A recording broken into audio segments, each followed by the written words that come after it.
will put the recordings up under the chapter modules. So the information for this lecture will be under chapter 1 in e-learning.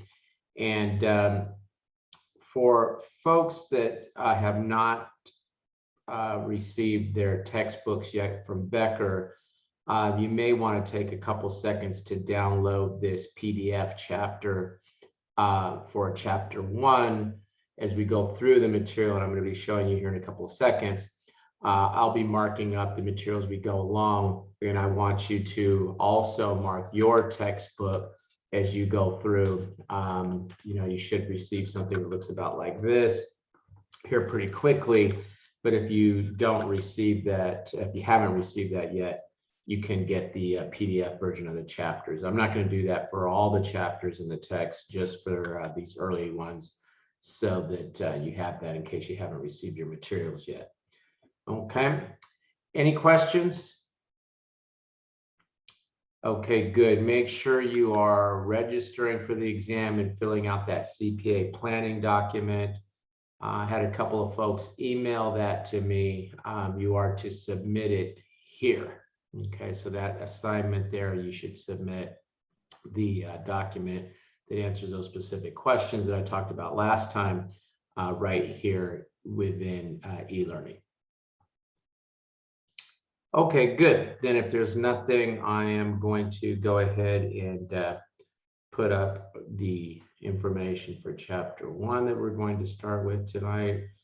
And I'm going to, and this is always the scary part for me when I put my machine into tablet mode. Sometimes funny things happen. I'm hoping that won't be the case tonight. Okay, looks like we're okay. Nothing weird happened. And so I can go ahead and put the machine into full screen mode, and we're ready to begin. Okay. Yeah, and of course my pen is working. That's good too.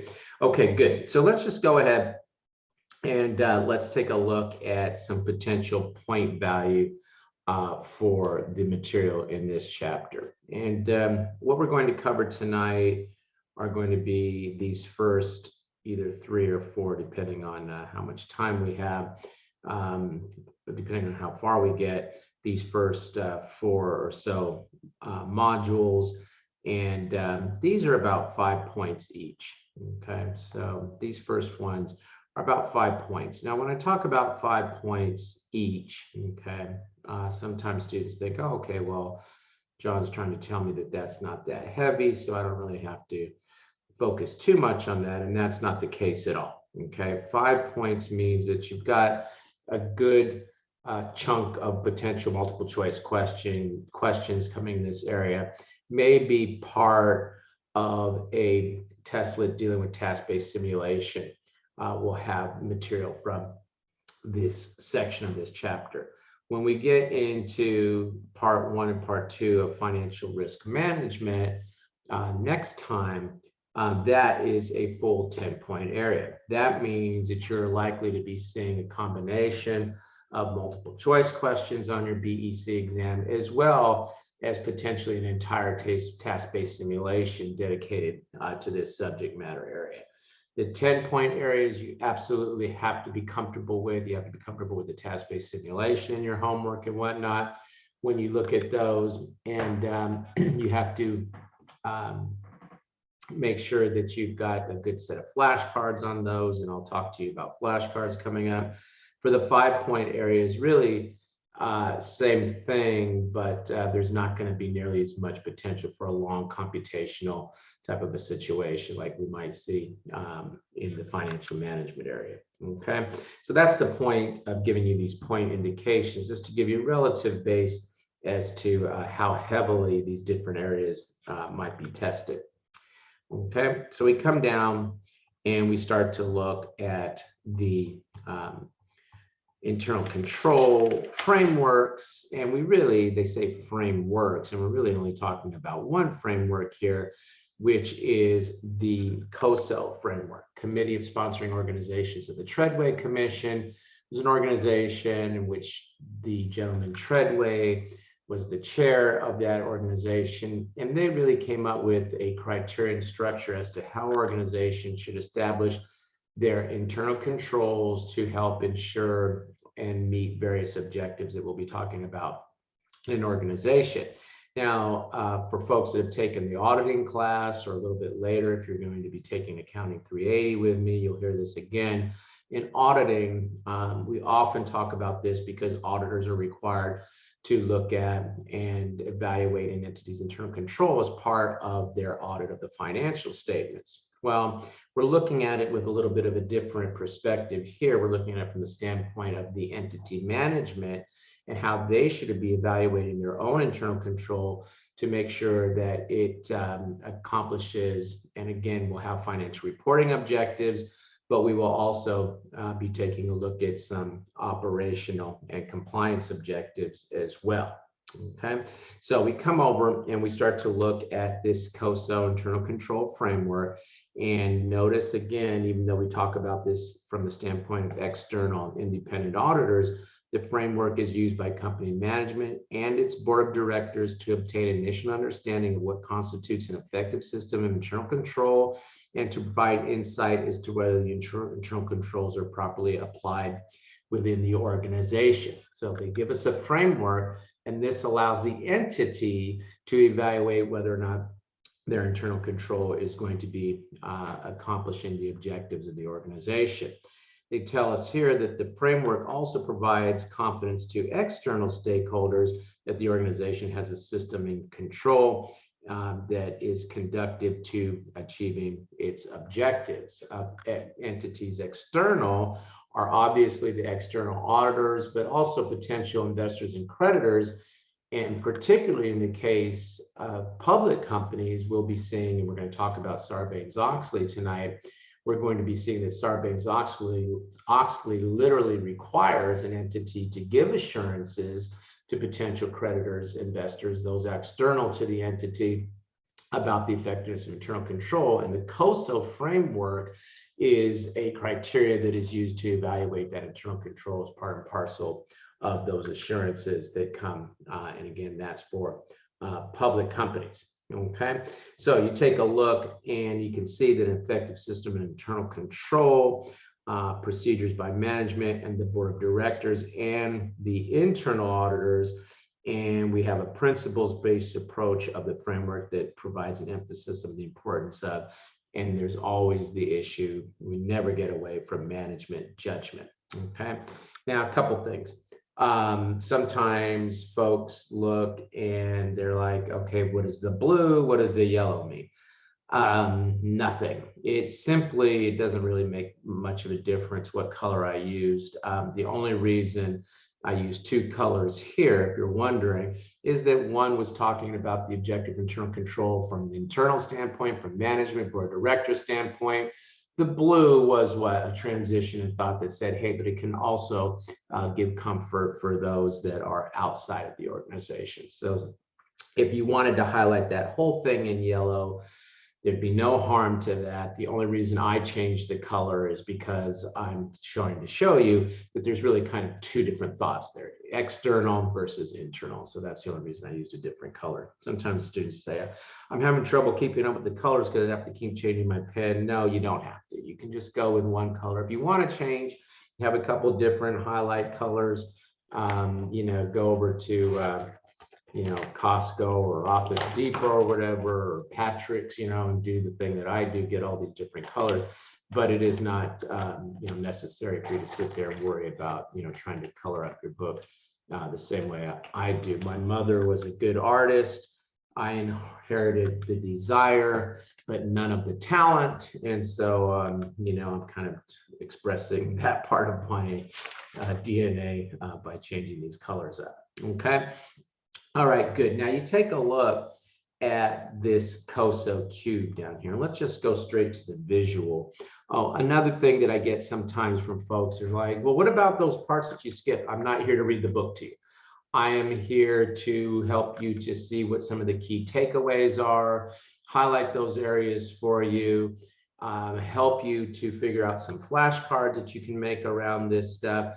so that you're then, and remember we went through the how to study file, you're then memorizing the cards and applying that to work the multiple choice questions and task-based simulation in your homework. If you see something in the homework, multiple choice questions, task-based simulation in the homework, and you're like, I don't remember us talking about that.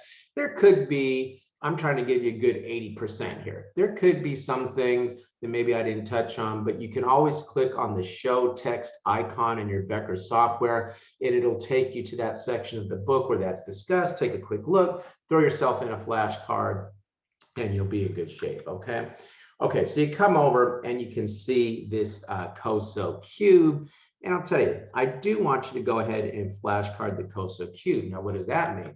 There's no reason why you can't go to your copy machine, copy this page out of your textbook, and then go ahead and make it, appropriate flashcard size, however you want to cut that out, and then have this in your set of flashcards, because it does a nice job basically showing us what our objectives are.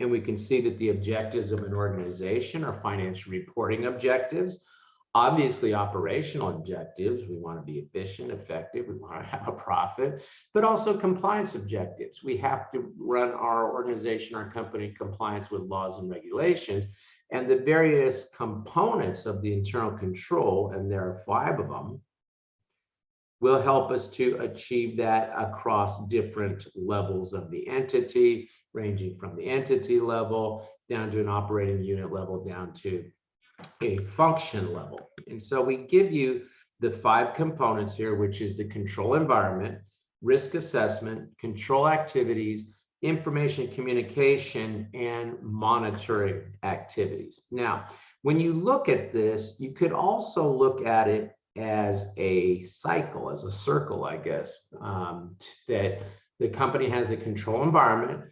Control environment sits at the top, it sets the tone. The entity is to assess the risk to these various objectives. So if there's been a change in technology, that may affect our operations, that may affect our ability to provide reliability in financial reporting. If there's been a change in accounting principles, that would affect our ability for financial reporting. Been a change in law, that could affect our ability for compliance. So we have to look at those different factors that could affect the objectives of the organization. It starts at the top with control environment. We look at the risk assessment, and then we put control procedures, activities in place to help prevent or detect a misstatement or non-compliance or poor operations, whatever it is. And then we communicate to our staff what their responsibilities are to achieve those objectives by being in compliance with whatever the control activities are. And then we monitor to see if those controls are being affected. We feed that information back up through primarily internal audit reports back to the board of directors. Board of directors look at that. At the top, boom, they push down directives to assess the risk, et cetera, and so on. So this really could be looked at as a circle as well. So go ahead, make a flashcard of that. Now, before I forget, Becker has a mnemonic for this, and they use a lot of mnemonics in BEC, guys. I'm not a huge fan of mnemonics because I feel like by the time I've memorized the mnemonic, I might as well have made a flashcard out of what I need to know and just memorize what I need to know rather than try to remember a mnemonic that helps me remember something else. Okay, and it's particularly annoying in the case of the COSO model because the mnemonic that Becker will use will be crime later on. And that mnemonic is control environment, risk assessment, and then they put information communication, monitoring, and then they put existing control procedures last, just so that it spells crime. But that's not the process. That's not the procedure. The procedure is the way the COSO cube envisioned it. And I'd rather you remember it the way it's theoretically structured than remember it in an order that helps you remember some, mnemonic that doesn't adhere to what the intent was behind this model that the COSO Treadway Commission came up with. Okay. Now, when we look at the different objectives, and you already have these on the flashcard because you've already flashcarded that cube, or you will be, but notice we have what? We have operational objectives, reporting objectives, and compliance objectives, okay? So what we're gonna do is we're going to go ahead and we are going to take a look now. And I'm just noticing I wrote a note to myself here that I should probably mention to you. Operational objectives. Obviously, being efficient, effective, profitable would be operational objectives, but keep in the back of your mind that we could also have, social objectives as well. For example, I think Amazon has come up with, by some date, 2023 or 2024, something, they want to have zero emissions in their deliveries and whatnot. And so it doesn't have to be limited to just economic objectives. There could be social objectives as well. Reporting objectives, obviously, reliability of financial reporting is a huge financial objective. And of course, we want to be in compliance with laws and regulations. Now, when you look at the components of internal control, and this is where, guys, they start listing it in order of crime and start wanting you to, have all these, mnemonics and fill in bubbles and all that. The only thing that I found useful about this depiction is that the control environment does sit at the top. It is the most pervasive part of the control. Okay, most pervasive part of the control, and that it touches what? All the other areas. Okay, sits at the top, sets the tone, and it touches all the other areas because it comes from the board of directors. So you can fill that in if you want to. I find it annoying. This is the arts and craft part of things. Okay, sort of our second grade exercise there. You can go ahead and fill those in if you want. Okay, but let's start to take a look at what they say about these different 5 components that constitute the internal control. And as I've said a couple of times now, it is the tone at the top. And so it involves the board of directors, and the board of directors having independence and oversight.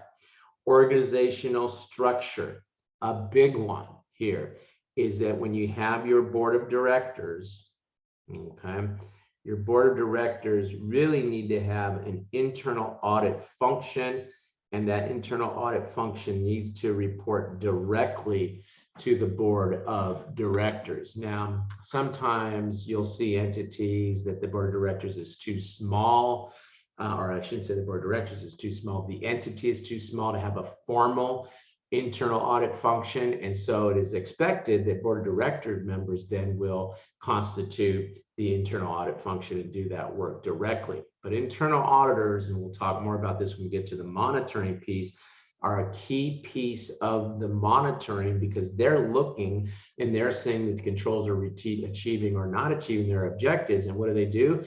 Going back to the COSO cube and the way I drove that circle around there, they're reporting that directly to the board of directors. Now, sometimes you'll see the internal auditor will have a dotted line to the CFO, and sometimes students are like, well, they have a dotted line to the CFO. What does that mean?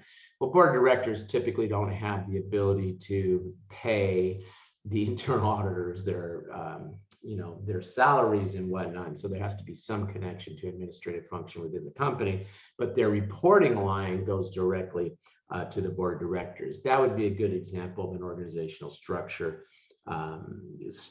set up that would allow for independence by the board of directors. Okay, commitment to competence.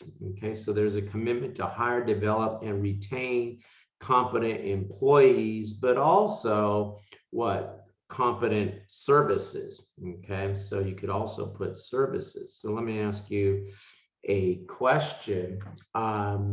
Do you think it would be a commitment to competence if the entity hired a CPA to help them with their taxes?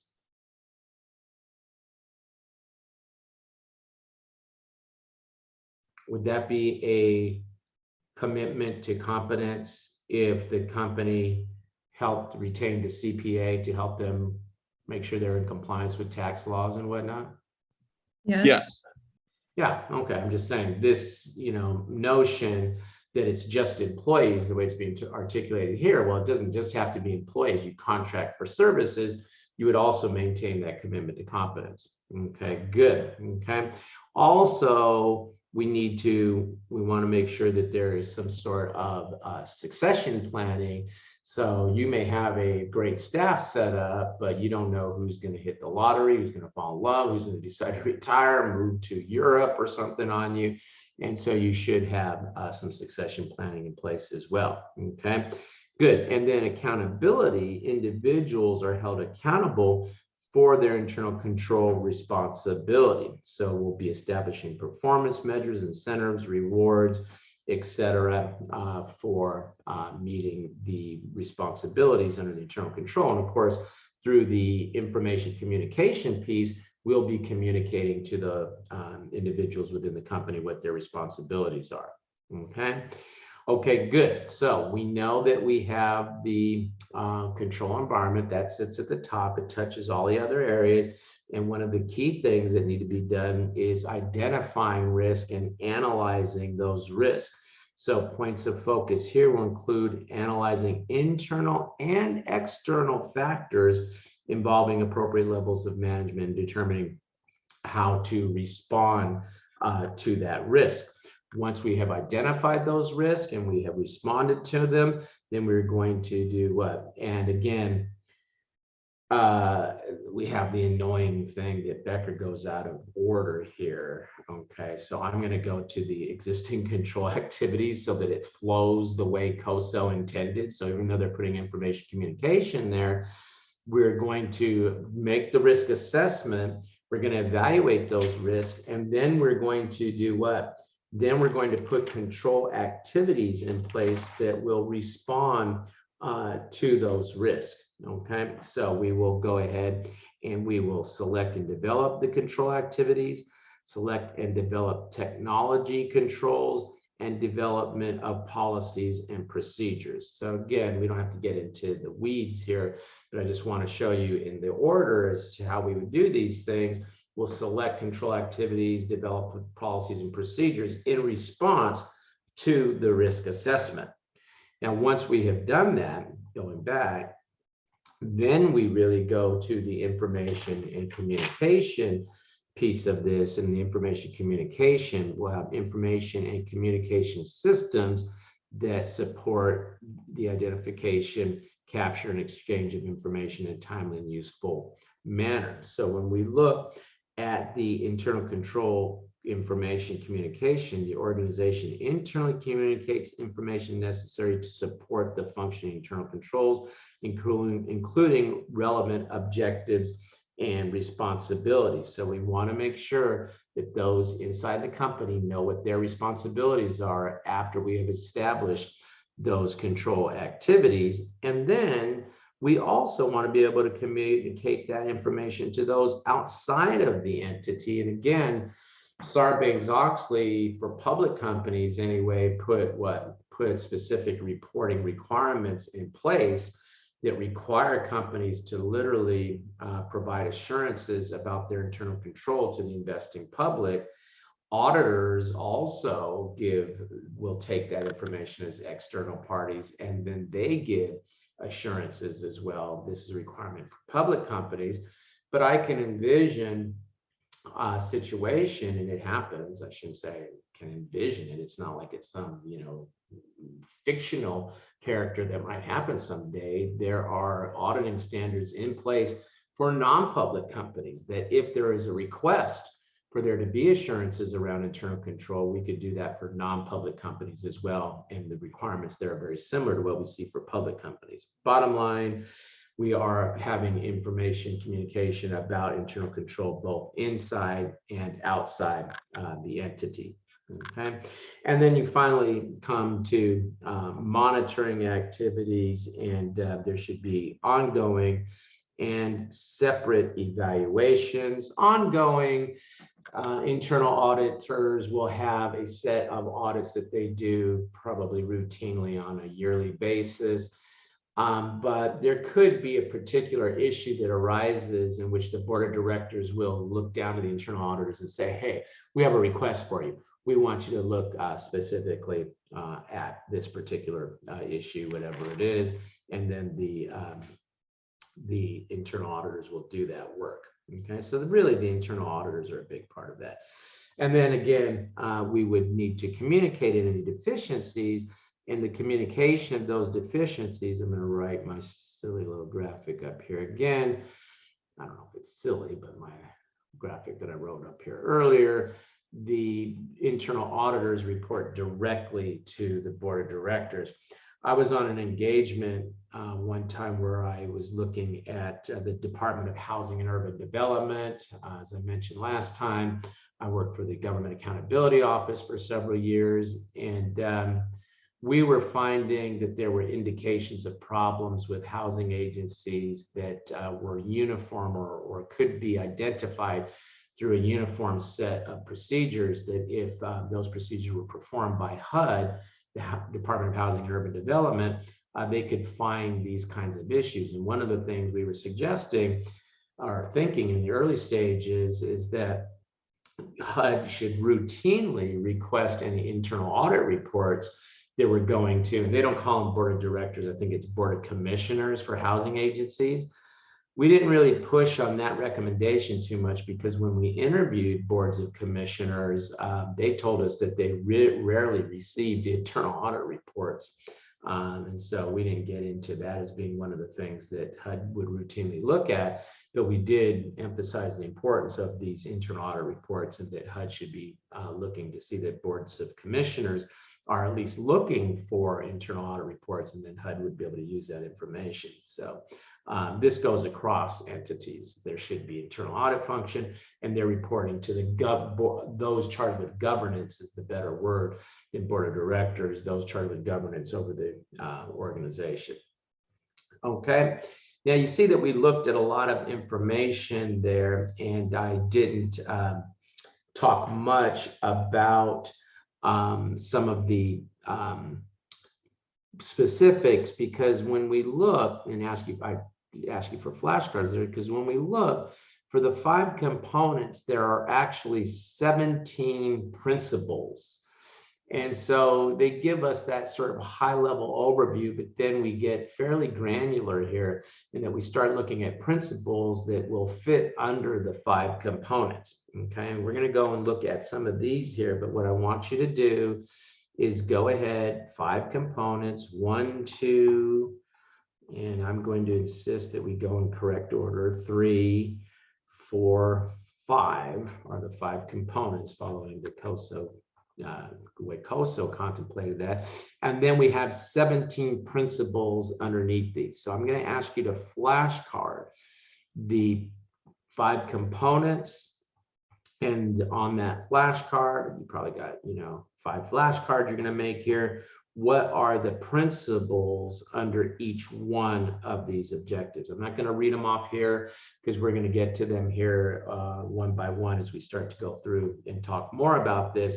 But I do want you to know the principles as they line up under the 5 components. Okay, so that's a flashcard there. Okay, so we've got sort of a general idea. So let's go ahead and start to dig in on the various principles that will constitute these components. And notice they tell us that all 5 components and 17 principles are relevant and need to be both present and functioning. Okay, so present means they have to be designed in a way that will achieve the objective, which is great. We have our objectives, we design controls, they are present, that they are going to be in place so that they can achieve the various objectives, but then they have to be what? They have to be functioning, which means they are operating effectively. In other words, I can sit here all day and design the greatest controls in the world, and if I don't put them into place, If I don't have them functioning, then they're not going to achieve the objectives. I could have all kinds of controls functioning, operating effectively, but if they're not designed well, then they're not going to achieve the objectives. So it's both, it's present and functioning. We need both of those to be working in order to have an effective control. Now, if we have ineffective control, okay, let's go ahead and take a look. Internal control deficiency shortcomings in a component or a company's are irrelevant that reduce the likelihood of an entity achieving its objectives. So something is not effective if it doesn't, it goes back to those objectives. And there is an annoying difference between the language of COSO and how we define things in auditing standards. So why don't you flashcard that? When we talk about a control being ineffective, then in the generally accepted auditing standards, we call that a significant deficiency, as opposed to the way they material weakness, as opposed to calling it a major deficiency, which is what COSO calls it. So just make sure you're aware of that difference in language, but they essentially mean the same thing. The control is either what? Either not present or not functioning in a manner that allow it to achieve the objectives. Okay. Okay, good. And they give us some examples here, or a listing of internal control limitations. In other words, you can put controls in place that have a good design and operate effectively. And then what's the saying? Shit happens. Even if you sit here and you assign a real this perfect control, things can still go wrong. Okay, so let's just go ahead and flashcard the nature of limitations.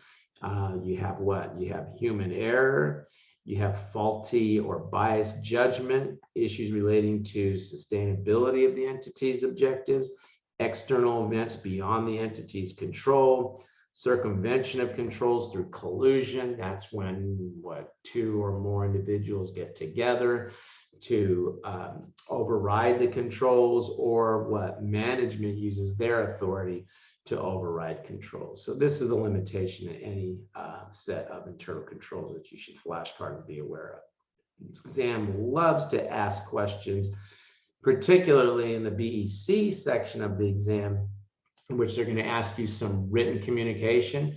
And so they might ask you, what are some common limitations of internal control? Okay, and so this would be a great chance for you to get lots of easy points by having this flashcard. Of course, you don't write bullets when you write your essay. You would write, and you may write it in a format where you'll say, you have asked about the, and you should use the words of the question. The question is giving you points. It'll say, describe limitations in internal control. You immediately respond back in that, in your write-up, saying you asked about limitations of the internal control. Points just for using the phrase limitation as the word limitation on internal control. And then you've got this nice flashcard here that allows you to discuss the various aspects that would constitute limitations of internal control. Okay. Okay, good. So the way we do the class, guys, I'm going to put these questions up, and these questions not only appear obviously in your textbook, but they appear again in your homework, and each question has an identifier. So you're seeing that we're going to take a small section of cross-section of questions from your homework and practice them together here in class. And then of course you should be going back and working all of your homework questions. And as you saw last time, there can be hundreds of them, or 100 or so in the chapter. It's not just these couple of questions that constitute your homework, but you will see these same questions again in your homework. But we're going to also work most of these together. Sometimes I skip a question if I don't think it's worth our time, but for the most part, we should work most of them. So I'm going to go ahead and put up the poll for this class. And so I generally give about 2 minutes per question. I ask that everyone respond. I get a little bit annoyed when folks are not responding to the question, because that to me means that you have tuned out, and I may call out to you if I'm seeing that folks aren't responding. So let's just go ahead and look at this question. I'll give you a couple minutes to look at it.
Yeah, it is pretty much that.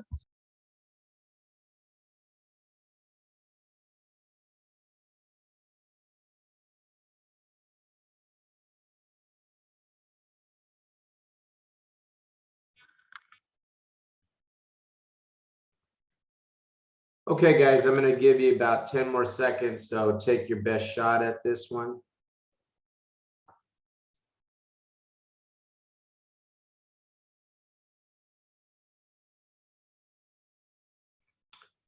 Okay, and I'm going to set the tone early here, in that of the 22 people I have in the class, I've got 19 responding. So I'm going to, starting on the next question, call out to folks, because I don't want to get into a mode where folks think that it's okay to just kind of log into the class and then go watch the Warriors. I need you to be paying attention and following the information. So I will see how we do here on this next question. Okay, but let's go ahead and let's take a look at this one. And okay, I would have hoped for better turnout here. I usually hope that in the class we get at least a 75%. The correct answer here is D.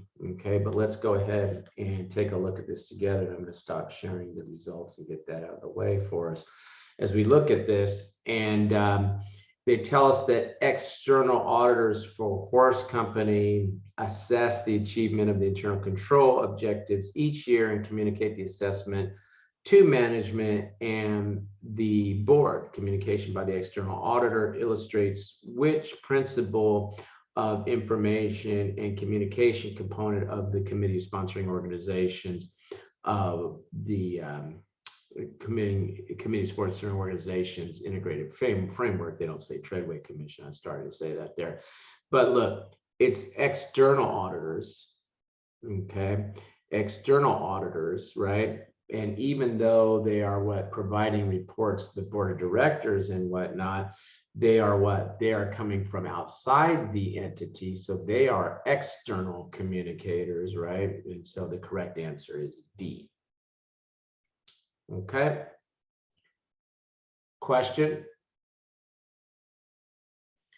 Okay, good. Let's go ahead and let's take a look at question 2. And again, let's see if we can get everyone to respond to this one so I don't have to start calling it out, folks. And we will relaunch the poll here.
Okay, good. Looks like we've got a pretty good turnout on this, so I'm going to go ahead and end the poll. And good. This is a good good response. We got 80% of us. A couple of us we're looking at accountability. When you look at this one, and maybe part of the concern here for folks that maybe didn't get this one correct is that I did go fairly fast through the 17. I just want to point back to where, would have been worth to look a little more carefully at this in order for you to be able to answer this. And notice they did list here, all of these were control environment aspects, right?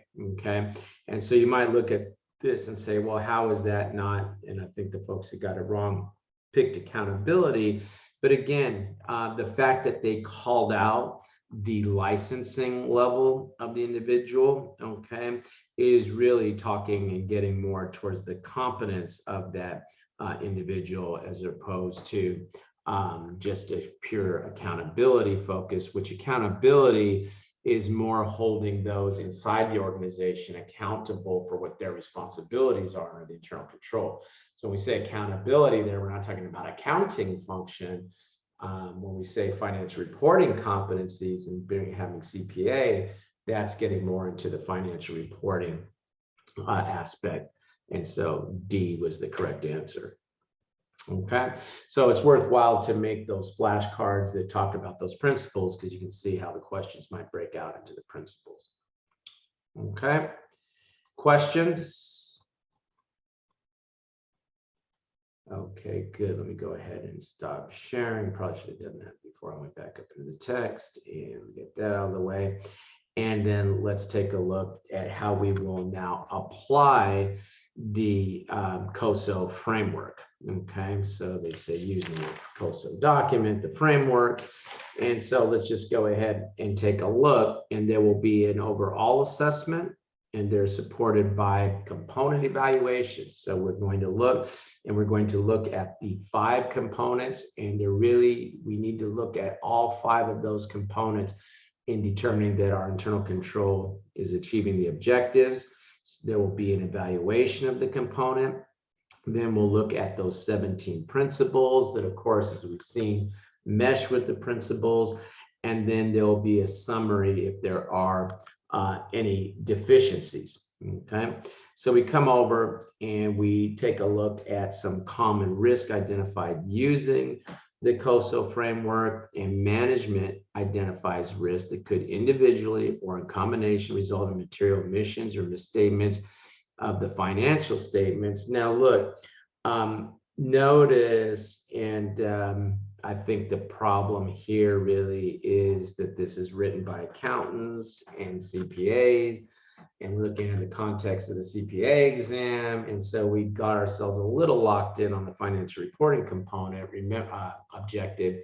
Remember, there are also compliance and operational objectives as well. But risk vary as entity operates in, and if you have multiple industries, geographic areas, multiple regulatory environments, transactional environments with numerous contracts, if there's a merger going on, dynamic technology, high executive turnover, you can really use your imagination in terms of the nature of risk that could affect. And again, we're putting it in the context of our financial reporting objectives here, but it really could touch the other objectives, the operating and the compliance, right? For example, multiple regulatory environment really, to me, is hitting more on the compliance objective more than it would be the financial reporting objective. Usually you have what? You have the Financial Accounting Standards Board writing the standards, and you got to follow them, SEC requirements if you're a public company. Of course, if you're trying to be listed in other companies, other countries, stock exchanges, then maybe you're worried about IFRS or something like that. But I'm thinking that multiple regulatory environments, to me, is square, solidly hitting on the compliance requirement, right? Now, as we're looking at the internal control, we, of course, are concerned about fraud. Now, when we look at are fraud considerations. We're worried about lying and stealing. Okay, and I'm just trying to put it in, more common language, in that we talk about misappropriation of assets, and then we talk about intentional misstatement of financial reporting designed to deceive users, and I'm calling that lying. Okay, so when we have fraud, we need as part of looking at internal control, I should say, we need to assess the risk that fraud is going to lead to an intentional misstatement in the financial statements and/or misappropriation of assets. Now, the way we kind of look at fraud is we say, well, there are fraud risk factors. That's a K. Fraud risk factors that tend to appear when fraud is present. Okay, so management bias in exercising judgment, degree of estimates and bias, and then biases in that, and then incentive for frauds, bonuses, etc. Okay, so why don't you go ahead and flashcard these fraud risk factors. Okay, so management makes judgments, they make estimates, and the estimates always seem to do what? Come out favorable versus unfavorable. You start to see a trend there, right? You start to see that the fraud, that the estimates and whatnot that they make always tend to benefit management's potential for a bonus, etc. Okay, keep coming over and looking at these fraud risk factors. Okay, you can also see rationalization in attitudes by individuals. So what happens? Folks start saying, well, look, I work here, I work for low pay, I've been here 20 years, I'm not appreciated by the company, so I'm going to go ahead and start engaging in misappropriation of asset. Unusual transactions, vulnerability to management override. If you see that the controls can easily be overridden by management, that could be indication that there's some sort of fraud. So I want you to flashcard those fraud risk factors, okay? And just take a look at this issue of management override of controls. And let's just take another look at that. And that refers to actions taken by management in an attempt to override controls for personal gain, okay? Management override controls can lead to fraud. Management override being that the individuals with the authority to do this, for example, maybe there's one dominating manager, an owner of the company that keeps telling the employees, well, look, I need you to do X, Y, and Z. You need this job, don't you? And they start to override any controls that would be put in place. Now, when we talk about fraud, we differentiate that from illegal acts. And sometimes students will say to me, well, what's the difference, illegal act or fraud? Well, illegal act could be unintentional. I didn't mean to do this, but I made this mistake. It's still what? It's still considered an illegal act. And we should consider the controls in their ability to prevent, detect illegal acts, again, hitting on that compliance objective. So if there's investigations going on, if there's been reports by regulatory examiners, payments for unspecified services, bribes, delinquent tax returns, right? You ask to see the tax return because you're trying to audit the provision for deferred taxes, and they tell you, well, we didn't file the returns. Okay, well, that's an illegal act that would touch on the compliance aspect. There's an expectation that we would, as an auditor, now I'm thinking about an auditor's standpoint, that we would discover that, and from the standpoint of the entity, they should institute controls that will help to prevent some of these things. Okay. Also, they didn't really mention it here. They say payments for unspecified services and existence of regulation and whatnot. How about payments of fines? And you sit there and you say, well, look, John, it's going to be a little hard to, discover that there's a problem with somebody paying a parking ticket. Well, it's not the kind of fine I'm talking about. I'm talking about fines that are very large. For example, if an entity does something wrong with their reporting of their duties when they're trying to import what the Department of Customs, it used to be Customs, now it's Department of, I forget what they call them. They're part of the Department of Homeland Security, but it's still the customs part. What they'll do is they will fine the entity 8 times the value of their inventory. So, you know, all of a sudden you got this huge fine being paid out. What's going on? That might be, you know, an indication that they've got some serious compliance issues, illegal acts. Okay, so go ahead and flashcard the nature of indicators of illegal acts. Okay, then you come down and we kind of state something obvious here. Management considers how the risk of material omissions and misstatements should be managed across the entity, and management selects and develops and deploys controls to effectively apply principles within each component to respond to the risk. So we're going to look at this, you know, each component, and then we apply the principles. Now, it doesn't mean that every single principle is relevant, but you should have a good look at every single component, and then see how the different principles are affecting those particular components. Okay, so we come down and we talk about the selection and development of controls, and the selection of development controls may include any of the following approaches. You could use workshops or control activity inventory to map risk of controls, implement control activities over outsourced functions, consider the type of control activities. So you're going to match these controls with the risk using some of these approaches that you see here that can continue on the next page. Consider alternative controls to segregation of duties. Segregation of duties we'll talk about a little bit more here and when we get into the enterprise risk management discussion.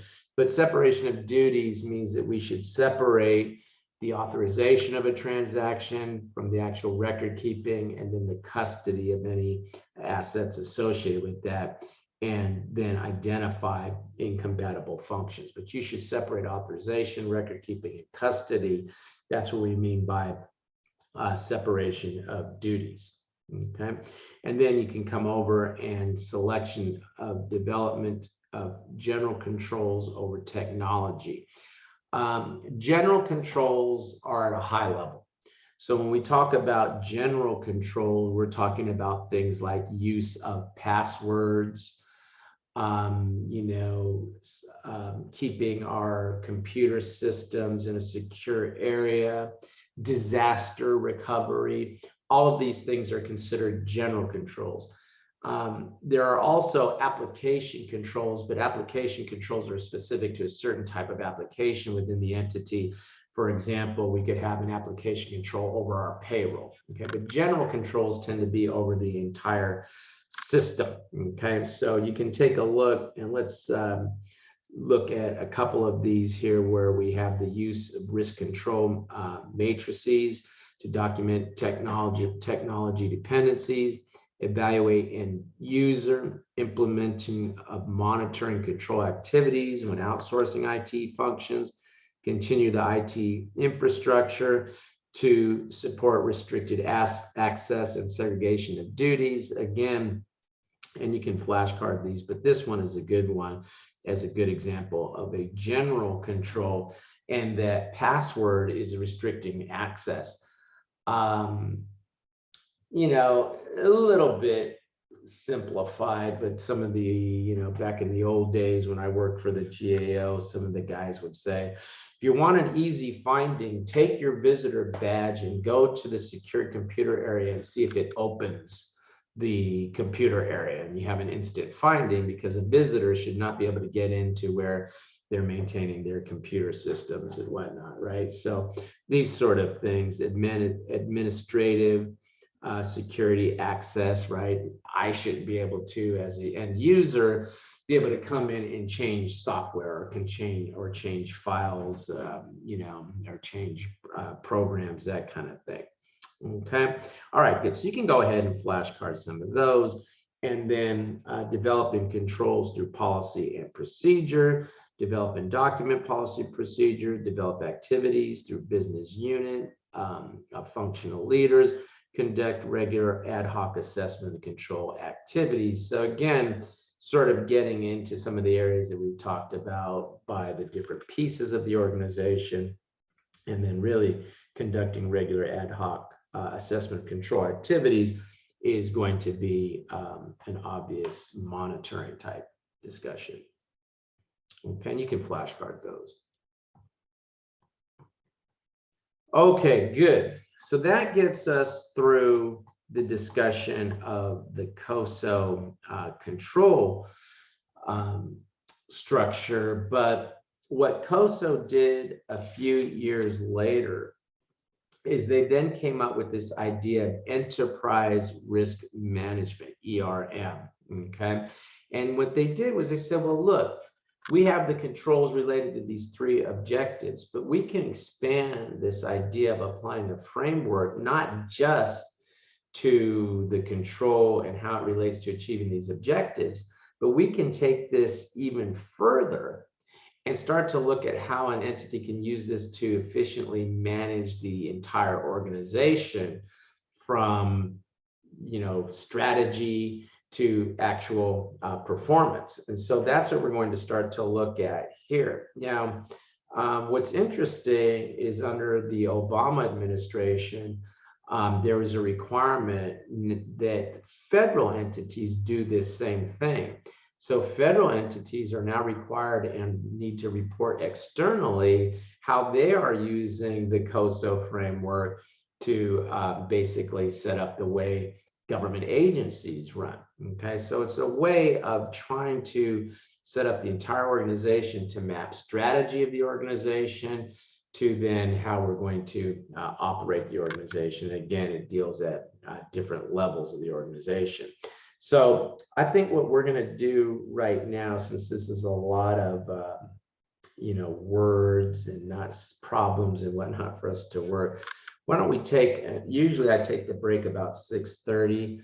Why don't we take a quick break now, and then we'll see how we feel after we finish the ERM discussion. Maybe we'll take another one. So it just isn't this sort of ongoing words and words, but that's where we're going next with the ERM. But why don't we take a break now? I'm showing about 6:10. So I'm going to go ahead and put us down to return here. Let's say we'll return about 6:20. So we'll take about 10 minutes and come back and pick up the discussion here on the ERM. I'm going to pause the recording. I typically ask that somebody remind me to start the recording again so that you get the entire lecture. And again, I'll post that up under chapter 1. Okay, and we're going to turn our attention now. Again, as I said before we went to the break, COSO, once again, now looking at how not just how can we structure the term control, but how can we structure the entire strategy of the organization. Now, they tell us that risk is a probability that events will occur and affect the achievement of strategy and business objectives. So let's back up a little bit from that. If you drive a car, what's the risk that you think you're taking on when you're driving a vehicle? You can hit someone else with your car. Yeah, risk of accident, right? Okay. So how do we respond to that? Wear a seatbelt. Put on a seatbelt. Good. So when you put on a seatbelt, are you putting on the seatbelt because you're thinking the accident might happen, or because you're assuming it will? I'm assuming it will eventually happen. Yeah, you put on a seatbelt saying, I'm going to have an accident. I mean, you probably don't realize that when you put it on, because nobody gets in their car and says, I'm going to have an accident. But if you really think The act of putting on the seatbelt is saying, I'm going to crash. And I want to what? I want to try to do something that is going to reduce the impact of that event. Okay. So the reason I kind of bring up that unpleasant example is just so that you get a sense that when we're talking about enterprise risk management, we're saying, look, we have these different objectives that we're trying to achieve, and we're going to have a strategy to achieve that objective. But like any endeavor, driving a car or whatever, there are risks associated with that, and we're going to put some things in place that will help manage the potential of those bad outcomes based on the fact that we're involved in this endeavor. Okay, so we take a look and we first consider, and we're going to really start out looking at some terminology that then will help us to understand how we're going to manage the risk, which is first value. So management decision to affect the development of value, including the creation of value, the preservation of value, the potential erosion of value, and then the actual realization of that value. Now, it's worth looking here at this passkey in that, as I mentioned before we went to the break, enterprise risk management is not just something that we think about in a for-profit environment, but in government and not-for-profit entities, we can also, of course, have value. So value is generally shaped by strategies that balance market opportunities against the risk of pursuing those opportunities. So if I'm an oil company, I'm involved in oil exploration and drilling for oil, but the risk there is that I'll have some sort of accident or something and destroy the environment and take on all kinds of bad reputation results. If I'm a for-profit entity, value may be shaped by delivering goods and service that balance the opportunity to serve the broader community against associated risk. Looking back to, well, we're still dealing with COVID, right? I'm a not-for-profit entity. I would like to provide opportunity for after-school program or something like that. But if I do, there's a risk that I'm going to, get people sick or something if I continue to do that. So I might pull back from some of those activities at this point in time. So that's more in the notion of not necessarily creating a profit, but in the notion of delivering of services. Okay, but you can go ahead and flashcard that from the standpoint of both for-profit and not-for-profit government entities. Both should really be considering how they're going to manage the risk around this notion of value. So value is created when benefits of value exceed the cost of the resources. Okay, yes, absolutely, for-profit entities. Not-for-profit entities really don't necessarily, especially government entities, may not have the choice. They have to provide these services. They are required by law to provide by services. So there may not be this cost benefit.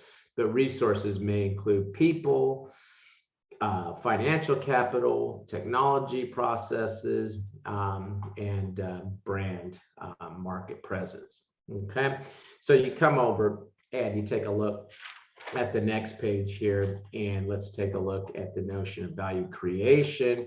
But then once we have that value created, of course, we want to preserve it. Value is preserved when ongoing operations efficiently and effectively sustain the created benefits. For example, high customer satisfaction with profitable product lines. Again, thinking more of the for-profit, even though they gave us information about for-profit versus profit. Most of this discussion, guys, is around for-profit organizations. Value erosion happens when we are inefficient and causes value to decline.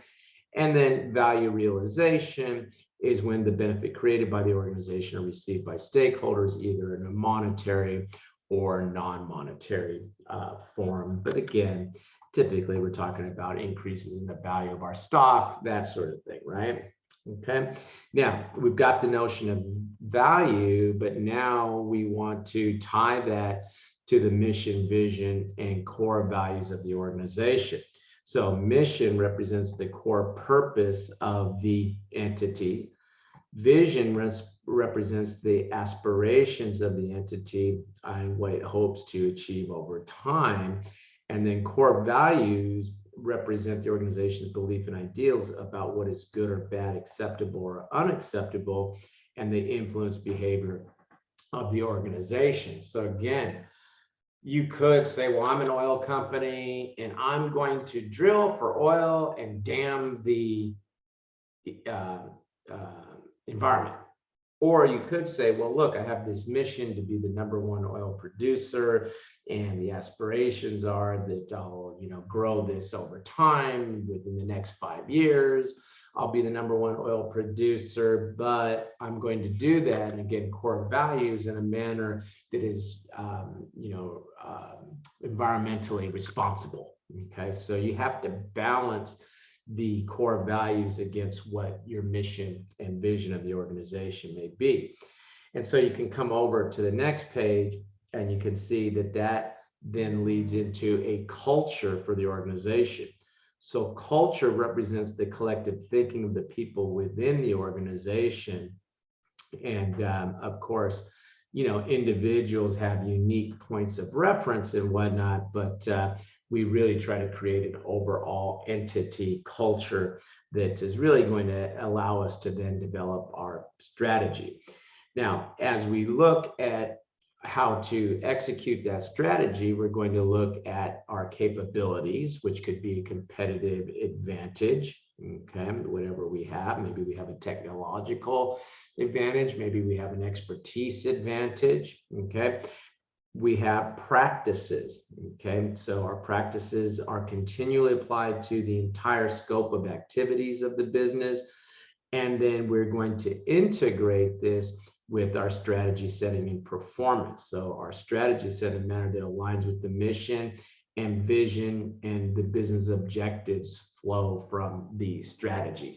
So we're going to have our values, we're going to have our mission, we're going to have our vision, and then we're going to tie that into and link that up to strategy. You could, if you'd like to kind of get a practical application of this, you could literally go, and a while back I looked at the Center for Disease Control's ERM discussion and how they're linking up what their strategies are with their capabilities and whatnot. And again, for government entities, they don't have a whole lot of choice in terms of what risks they're going to have to deal with. The risk, they don't choose the risk choose them in many cases. But taking a look, managing risk and link to value. So we have a risk appetite. Risk appetite represents the type and amounts of risk on a broad level that the organization is willing to accept to pursue value. Okay, and risk appetite is expressed in mission and vision, and risk appetite can vary between different parts of the organization, product line, and the different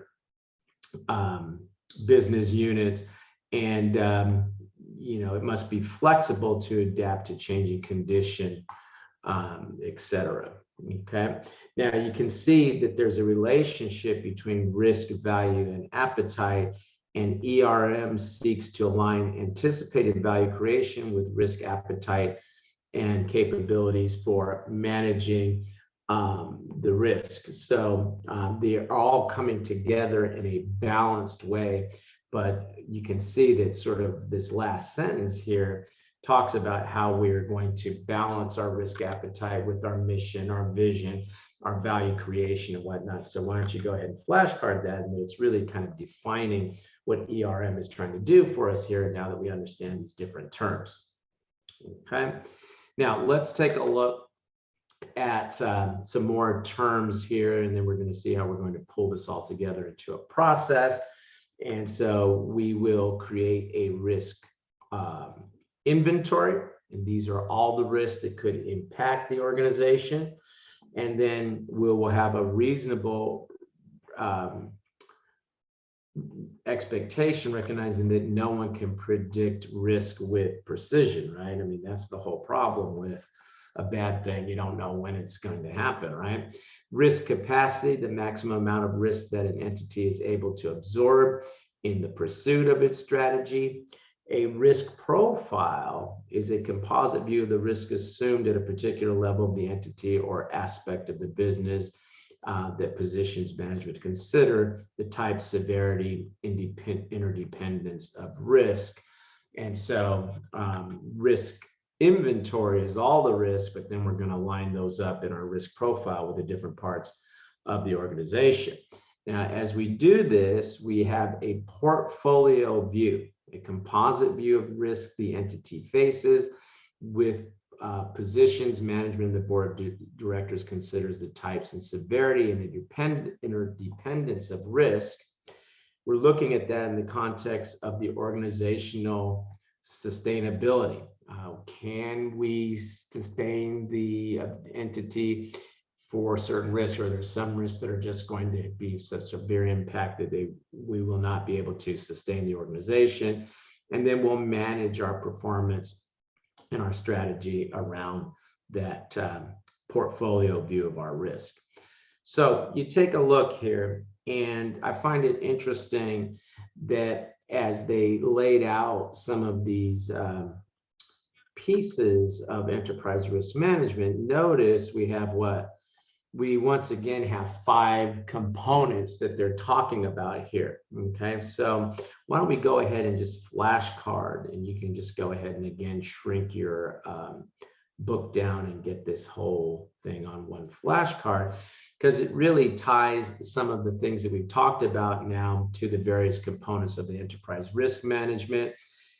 Culture, governance and culture are going to be at the high level of the mission, value of the organizations.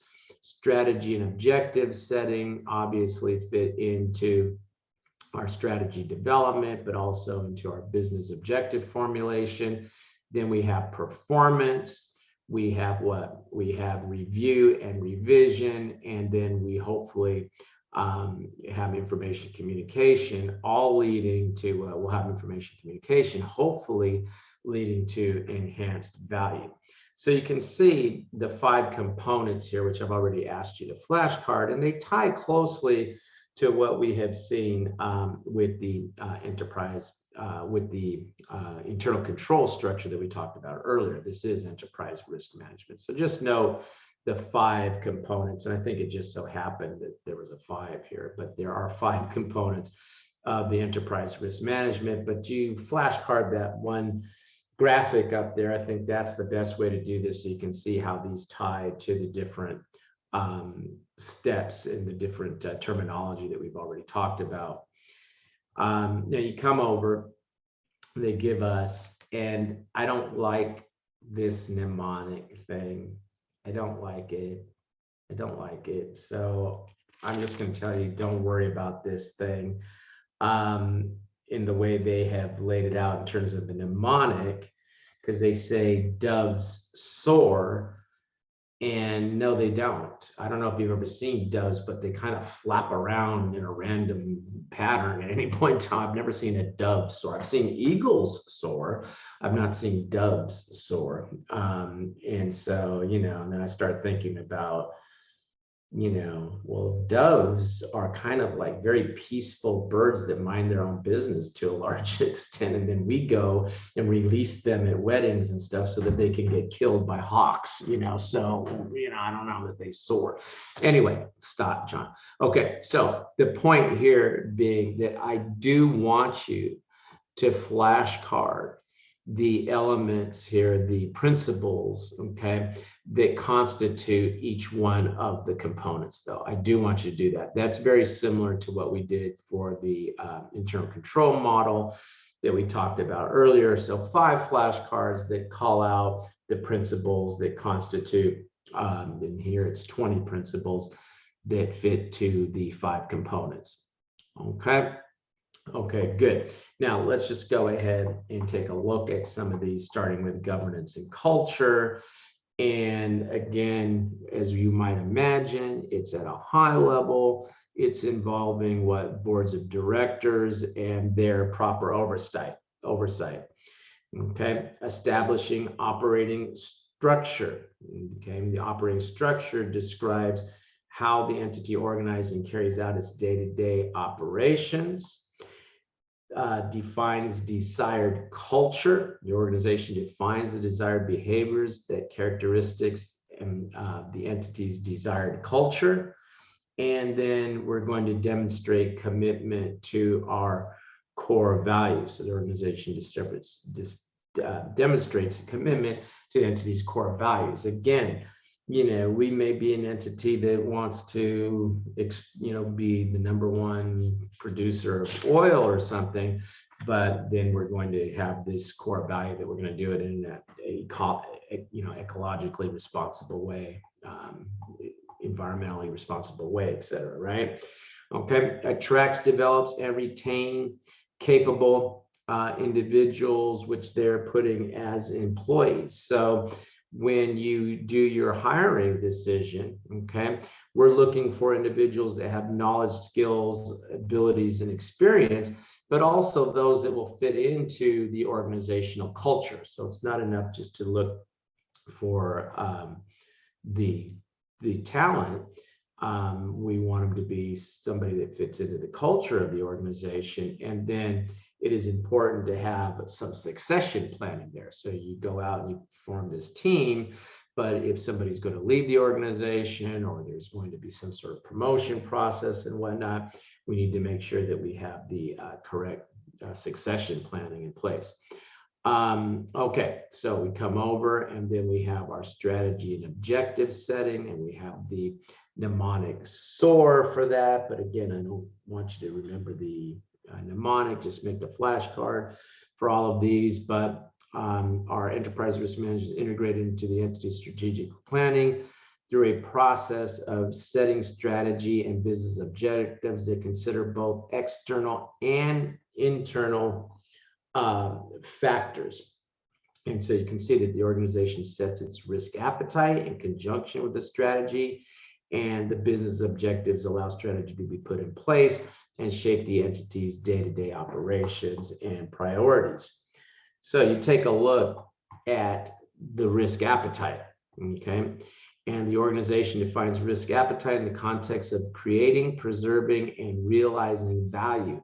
Entities consider risk appetite in both quantitative and qualitative terms, okay? So how much risk are we willing to take on, but also what could be the qualitative outcomes of those different risks, okay? So general terms such as low or high risk appetite are sufficient expression of risk appetite, referring to targets, range, ceilings, or floors may also be used. Okay, good. Now come over, and we have this idea of risk appetite, and we're really looking at terminology here to a large extent. But let's now see how we formulate our business objectives now in the context of some of this terminology. So business objectives may relate to financial performance, customer aspirations, operational efficiency, compliance obligations, or innovation. And of course, an entity doesn't choose one of these. It may have all or one or all of these as something that is part of their objectives. So the organization sets targets to monitor the performance of the entity and support the achievement of their objectives, and then they will monitor performance to include the concept of tolerance. So let's take a look at that. And tolerance is a range of acceptable outcomes related to achieving business objectives within the risk appetite. Tolerance is also referred to as acceptable variance in performance. Okay, so you can go ahead and flashcard that. But again, if we're sitting here and saying that we want to be the #1 producer of oil, and I keep using that example, well, okay, fine, but maybe we're saying, well, but we're not going to start drilling in areas that haven't been previously drilled, because if we have a spill, we don't want to be the ones that were the first to have a spill off of the California coast or something. So we'll explore for oil in these other areas we're not going to explore for it here. And of course, you would also have compliance objectives. I don't know what the law is there, but there may be things that limit what we're able to do anyway. But again, the organization is going to have to consider what its risk appetite is before they take these different actions. Okay. Now we go ahead and we take a look at performance here, and risk is prioritized according to the severity and consideration of the entity's risk appetite. And then the organization then selects risk response and monitors performance for change. We need to, of course, identify risk. And again, we're going to be taking a risk inventory, but it's going to be important that we assess the severity of the risk. Okay, and let's go ahead and take a look at some of the severity of the risk considerations and actually flashcards some of these. The severity of the risk is assessed at multiple levels. Okay, so it's not just at the organization wide, but it could be at operating units, functions, etc. So flashcard that.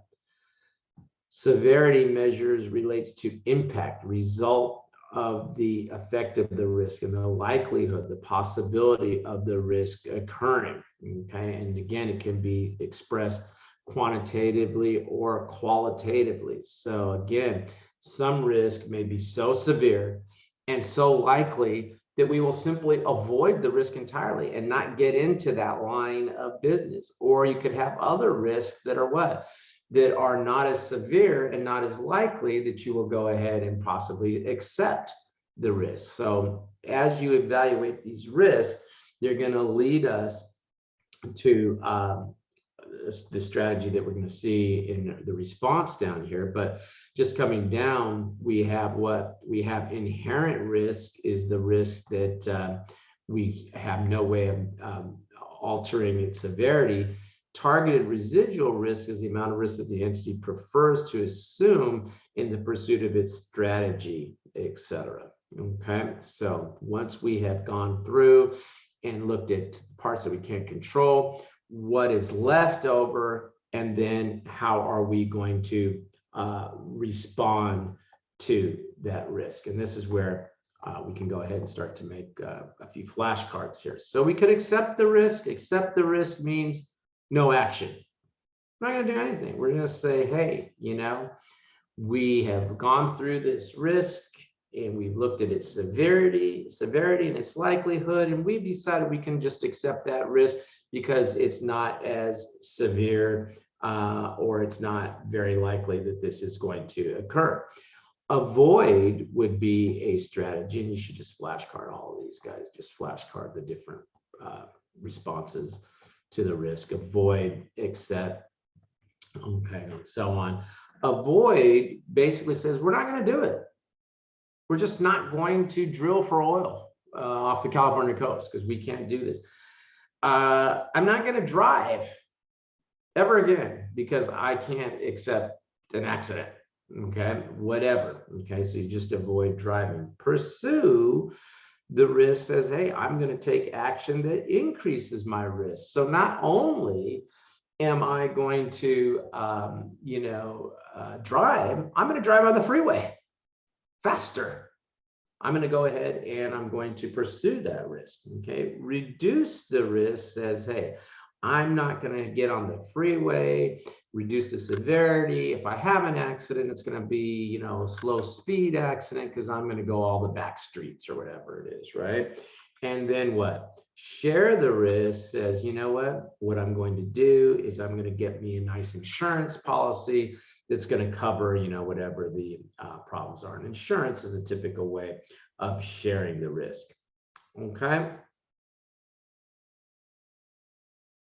Reduce the risk, might even include that seatbelt example. Okay. All right, flashcard that, and then come over. And as we do this, we're developing a portfolio view, entity-wide view of the risk. Okay. Now, if there is change, which there always is, the only constant is change, then we have to look at what sort of changes could affect us. And then evaluations may relate to potentially incorrect assumptions, poorly implemented practices, or cultural factors.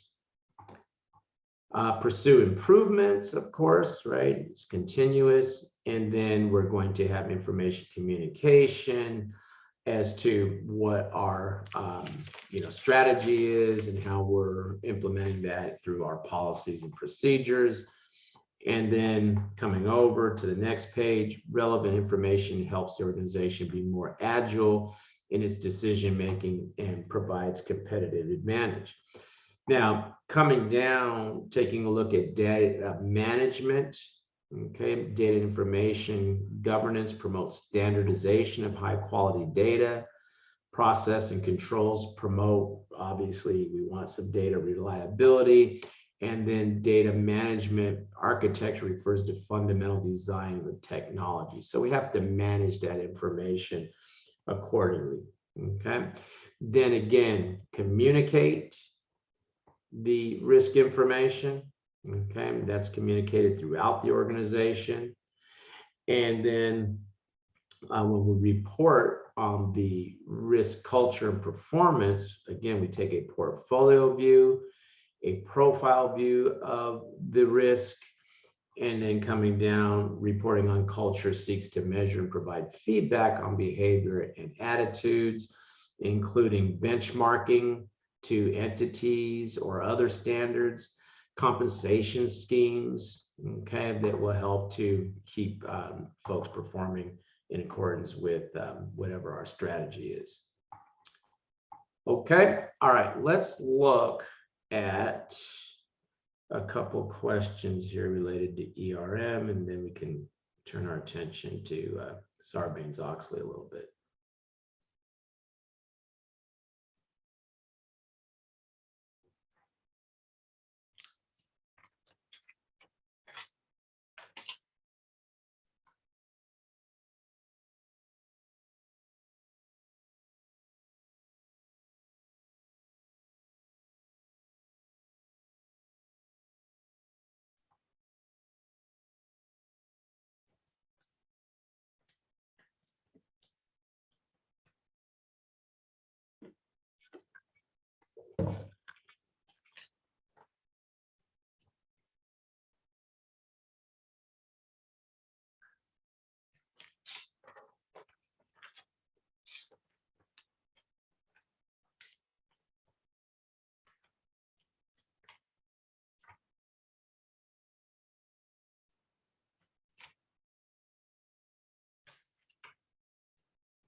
Okay, guys, let's go ahead and take a look at this one. And again, I know that most of us got this right, which is great. 94% is a pretty good percentage. And again, I know that they have that dove SOAR thing, but just make the flashcards of the 5 components. And I think that's going to be in the 20 principles in this case that constitute those. And I think that's going to be good to help you answer the few sort of definitional questions you get in enterprise risk management. Okay. All right, good. Let's go ahead and take a look at the next question.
Okay, guys, I'm going to go ahead and end this poll. There's always one or two folks that don't respond, but you can take a look here, and good. Again, another good response. And this was sort of what the example that I use is insurance is a classic example of sharing the risk. So the correct answer is C. Most of us got that right. Okay. Okay, good. Any question? Okay. I got a question. Yeah, sure. So for this one, my answer is sharing actually, but since they already have the insure the property and it says here, but they also buy down standard deductibles. Is that not also like reduction? I'm just going between the two. By buying down standard deductibles, that is saying that they're paying increased premiums so that the deductible, instead of being, Oh yeah, still sharing. $5,000 is, $2,000, whatever, just making some numbers up here. And so to me, that is sharing the risk, and that by buying down the deductibles, they're putting more of that risk burden on the insurance company, right? They're going to have to absorb more of that loss. Yeah. So Okay. reduction of risk tends to be more in terms of actions that you take to reduce the severity of the risk. Although I see what you're saying, that the financial impact would not be as great, but I would say reduction in this context of this question, just to kind of play jazz with it a little bit here, might be move further inland or something, so that the potential of the hurricane is less, although that's sort of avoidance. Well, I don't know. It is Reduction could be a probably little bit more art putting than science out, here.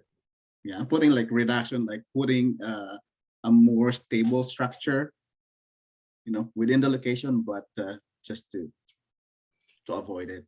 Yeah, or maybe a more, going beyond, I'm sure there's, I don't know anything about Florida, but I'm sure there's some level of minimum standards for construction, and maybe going beyond the minimum standards would be a way of reducing the impact. Yeah. Got it. Yeah, it's a little more artsy than sciencey here, or there's not really a standards that we're talking about. It's a way of thinking about things. So, but I think what you'll see is, as you look at the questions here, it's pretty clear once you've worked with them a while where they're going with some of these. Okay, good. All right, let's go ahead and let's talk about Sarbanes-Oxley. And I was just looking at the year on this, 2002, and I'm like, okay, 20 years ago.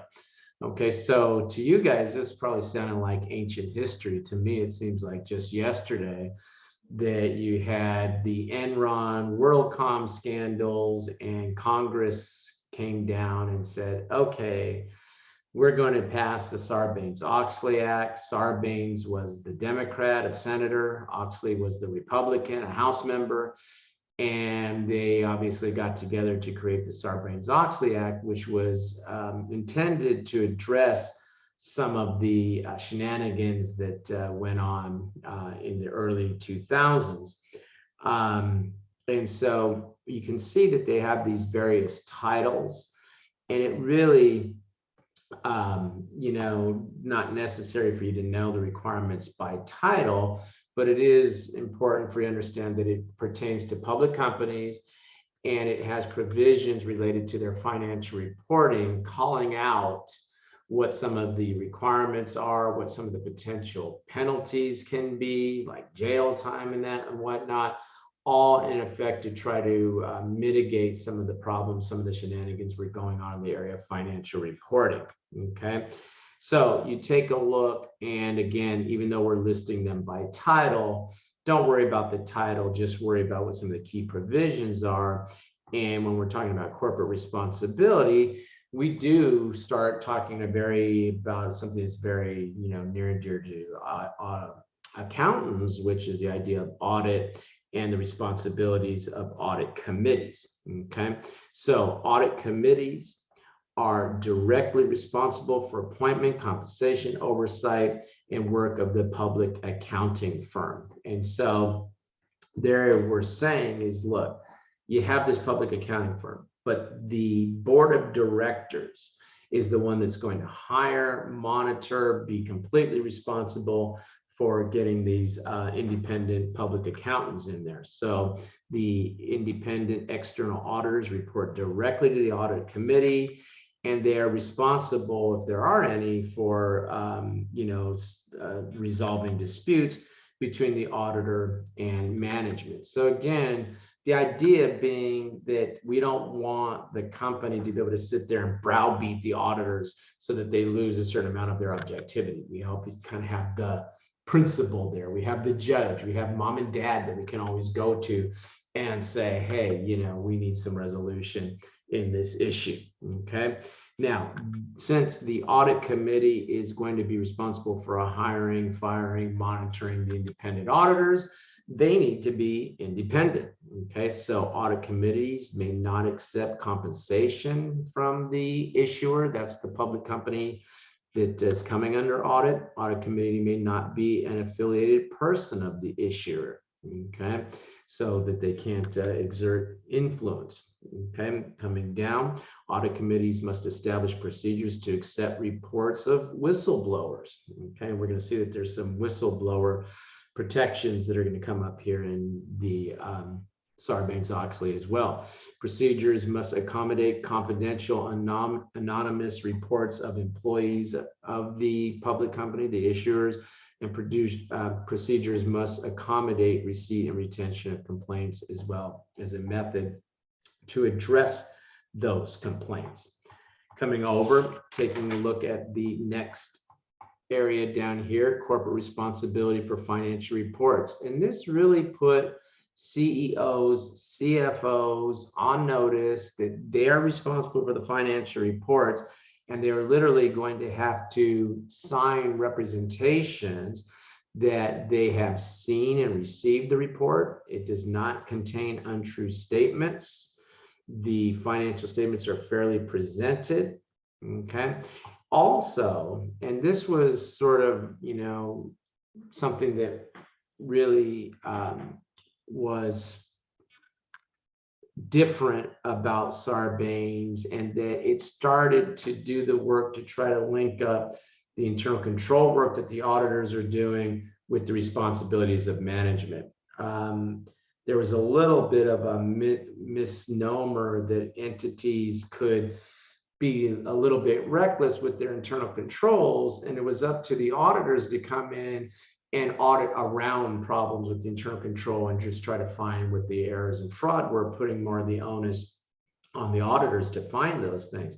What Sarbanes made clear is no, management is responsible for the internal control, and we're going to make sure that they understand that responsibility by literally making them assume responsibility and issue assurances about the internal control. So they're going to have to assert that the internal controls have been designed to ensure material information has been made available. Internal controls have been evaluated for effectiveness.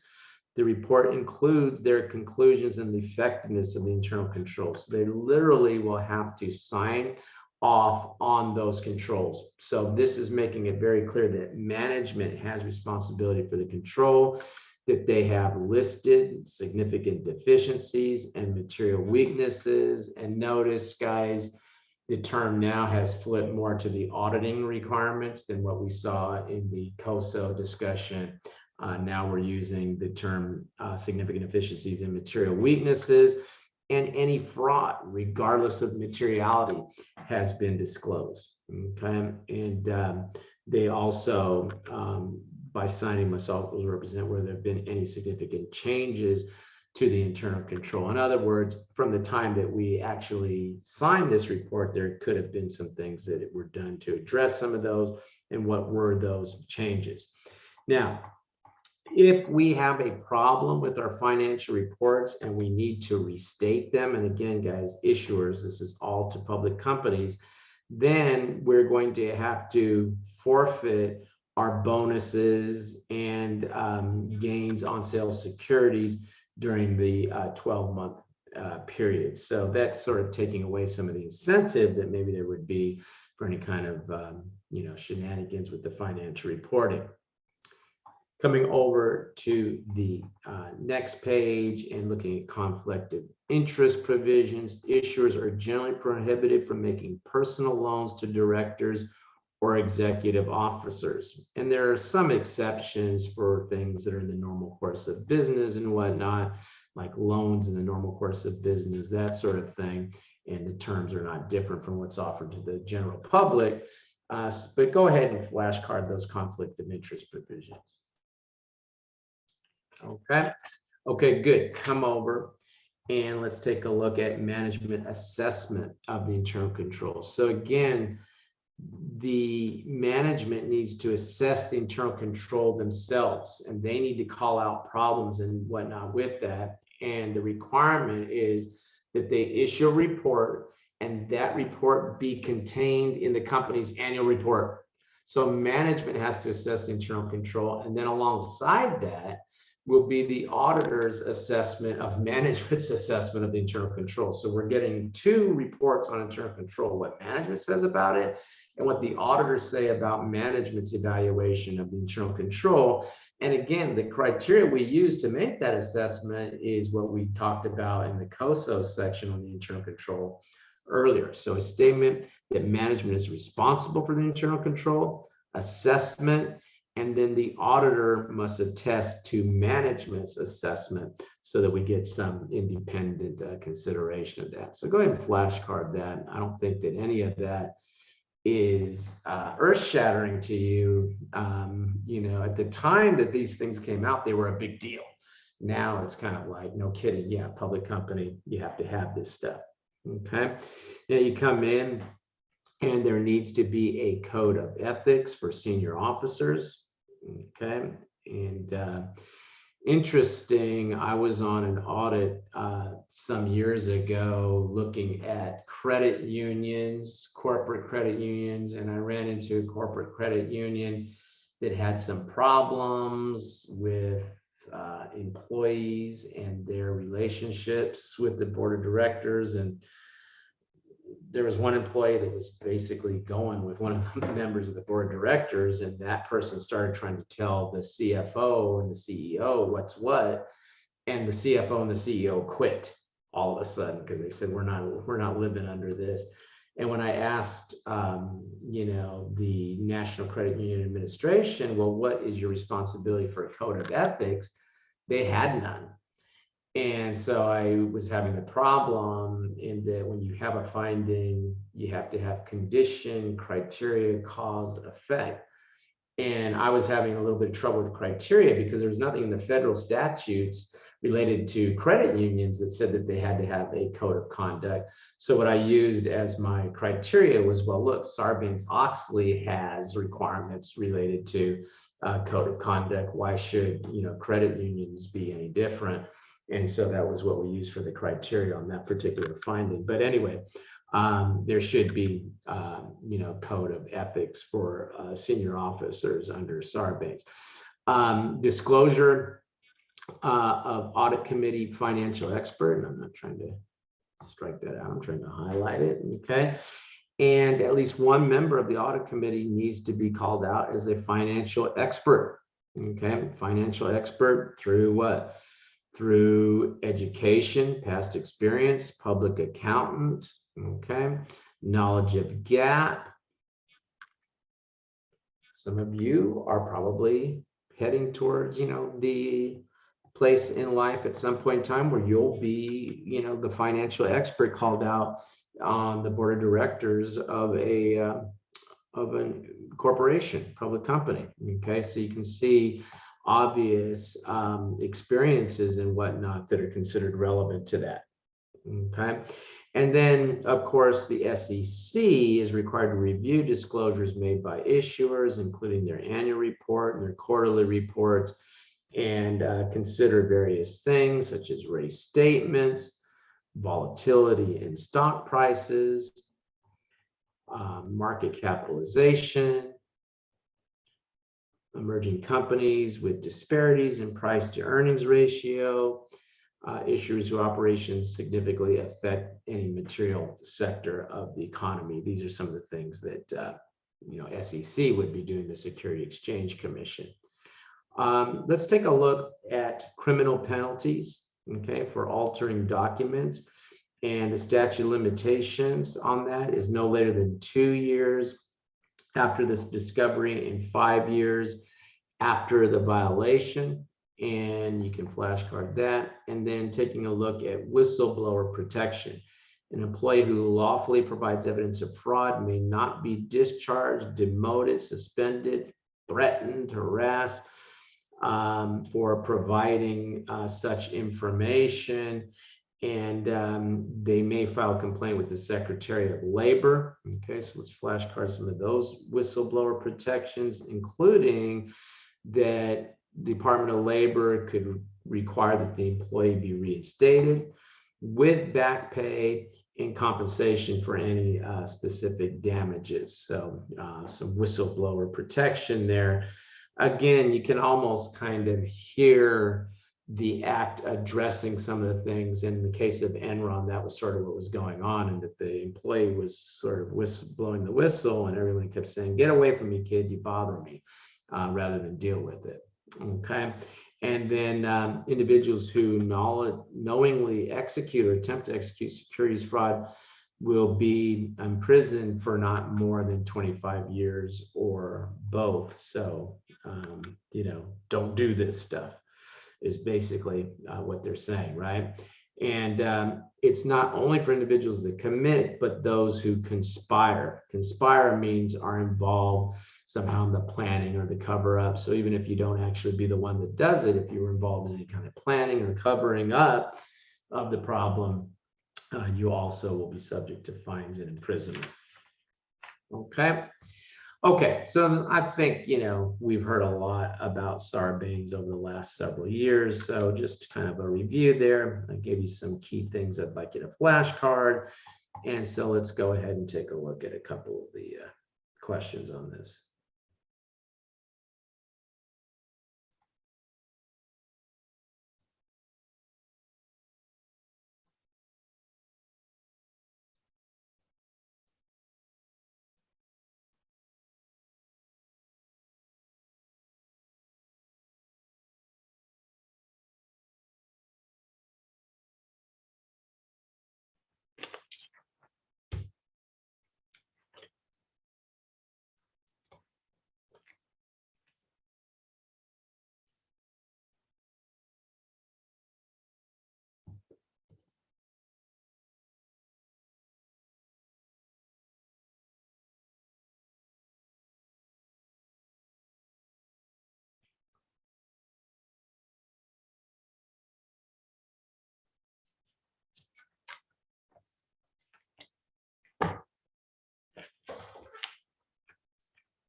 Okay, guys, let's go ahead and I'm going to end the poll here, so take your best shot at this. But it looks like, okay, most of us got this right. I thought it was pretty straightforward, and that you have to have some knowledge of it, internal control.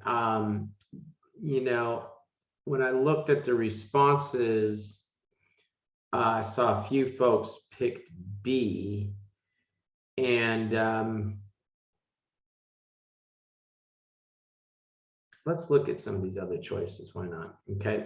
When I look at some folks picked a limited understanding of generally accepted auditing standards. Well, why would it be why would we limit that understanding? Experts generally don't have limits. Okay, if we're saying you're an expert, that means you're pretty high up there. So you could have kind of eliminated that one just by the fact that they were said limited, and then they're talking about financial expert.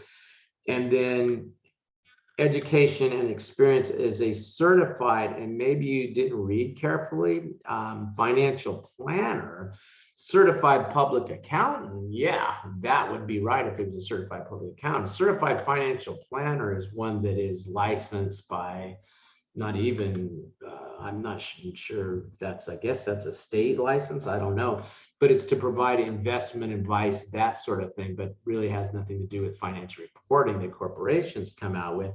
Experience in internal accounting controls. Yeah, that's directly related to the objectives, right, of Sarbanes. And I think I asked you to flashcard some of those requirements anyway, but you know, sometimes you look at some of these questions and you just kind of read through, and by reading through and sort of understanding the essence of what the act is about, you could kind of call out what the requirement was there. Okay. Okay, good. Let's go ahead and let's take a look at question 2.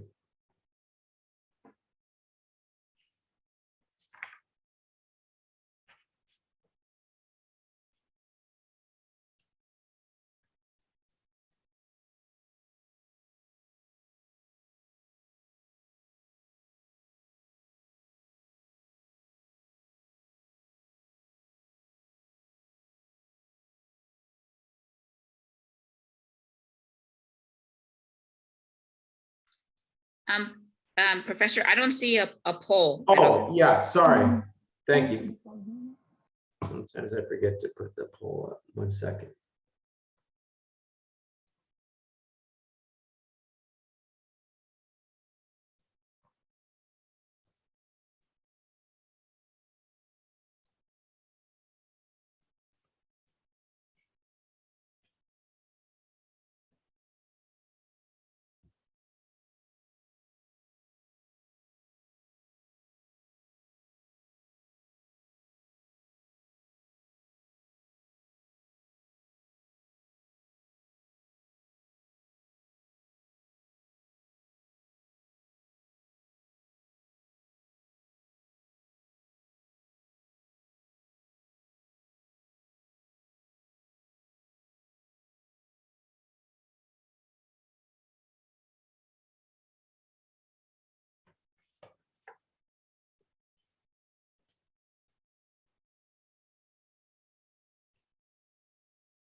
Okay, guys, I'm going to go ahead and put end the poll a little sooner here, just because there was a period there where I didn't have it up at the beginning. But just taking a look, yeah, good.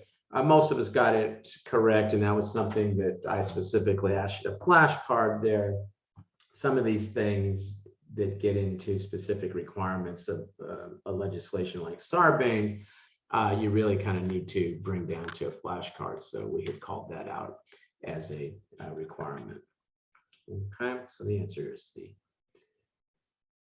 Okay, good. Let's turn our attention now to process management, and you know, fairly light, or business processes, I should say, fairly light area on the exam. When I look at this, I'm a little bored by it because it starts to evolve into description of cycles of different different business cycles from the standpoint of an auditor. And so I think it's a little bit too much geared towards the financial reporting aspects of these business processes and not so much on the operational aspect of business processes. So, they talk about, improved business processes here. And then at the end, they just go ahead and start laying out information about documents that would flow through the various cycles of an entity, the way an auditor would look at it. So we're going to go through this kind of quickly, making sure we understand some of the key cycles and what some of the steps are in those cycles, making some quick flashcards on these, and then getting out of here and moving on, and then spending time next time to finish up chapter 1. Okay, but let's just go ahead, and I think you'll see what I'm talking about as we start to go through some of these. And I don't know when this got flashcarded. I mean, when this got highlighted, but somehow it's already highlighted for us. But let's just take a look. Business processes make up how organizations operate on a daily basis. In addition to how it achieves its strategic goals, the key business processes in an organization usually fall into the categories of revenue, expenditure, human resources, payroll, manufacturing, financing, and then reporting processes. Understanding the evaluation of these broad level business processes, often referred to as cycles. And this is what I'm talking about. They break it out into cycles, but this is how auditors look at this stuff. Should be performed to identify the key steps that occur within a process, what risk exists, what mitigating controls should be implemented, and what steps can be taken to improve the process. So they kind of describe the cycle to us here and the activities under the cycles, and then say very little about improving them and how we would use this information to improve them. But let's just go ahead and make sure that we have the key things as takeaways here. So the revenue process, you can see, is made up of recurring business activities surrounding the sale and delivery of goods and services, including the collection and payments from customers. So you start to look at these activities, and we have those flashcarded, and you can see sales order receipt and entry, delivery of the goods, customer billing, payment collection. And I added, because again, I'm trying to get into, well, how are we improving our processes here though? And I'm thinking a good 5th one to add here would have been resolution of customer complaints. I mean, this 1 through 4 to me describes what? Describes, yes, activities that are part of the, the revenue process. I get it, but it's kind of auditor-esque in the way they've described this. And I'm thinking, well, let's keep in mind that we're also talking about improvement of operations, right? Okay, good. And then they talk about different documents. Again, very auditor-esque kind of discussion here. Okay, so I want to just move to the expenditure process and activities. Okay, and you can see here placing an order for goods or services. Goods are delivered. Now this is, we place the order, we receive the goods. Receiving approval of billing by performing a 3-way match with the purchase order, receiving important vendor invoice. Hello, this is what auditors do. Okay, bill payment. And then again, I'm trying to add in an operational function. We probably would want to understand what is, are we having to return goods from certain vendors? Because that could be an indication of the quality of the materials we're getting. And maybe if we're having a significant amount of returns of things that we want to, order, then maybe there's something wrong. We should start looking for another vendor or something, right? Again, trying to get to operational aspects a little bit more with sort of the 5th one I'm adding here. And again, the documents is really, much more of a auditor approach here. Okay, Now, human resources and payroll processes, okay? Now, I would think human resources, the way they're describing it here, is getting more into a qualitative aspect. So I think they've done a good job here of improving the nature of our hiring process and that. So we hire employees, we onboard them, we train them, we establish a reporting structure, who's their supervisor, assigning employees to departments, functions, jobs, monitoring, reviewing, evaluating their performance, responding to employees' concerns, right, and establishing, enforcing termination procedures. And then I added in there, hey, how about following up on whistleblower complaints as part of our human resources process? Okay, payroll activities. Having a compensation plan, assigning and updating compensation, third-party withholdings and rates, payroll disbursement. Again, those are getting pretty accountanist, auditoristic in their approach. But why don't you flashcard? I'd like you to flashcard those too. Okay, again, we'll just kind of quickly go through this and cover it through some flashcards, because again, it's really talking about documents and whatnot more than it is how to improve processes. Okay, manufacturing. Okay, again, product design and engineering, our product development, manufacturing forecasting and scheduling, manufacturing operations, manufacturing fixed asset accounting and reporting. Again, getting to accounting, I would think product design and engineering and product development are probably pretty important in terms of operations. But again, I brought in that quality of materials, bringing in that notion of, hey, are we always having to return materials? Hey, do we have a large variance analysis in our materials usage? If we do, maybe we're sitting there and we're having some, problems with the quality of the materials and whatnot. So these are the kinds of things that you might want to evaluate in terms of the processes. And then finance and reporting. I think we all, understand pretty well that we're going to be managing our cash flows and our general ledger, and then financial statement report generation. And again, common financial report process documents. If you've gotten this far, I think you know what some of these things are.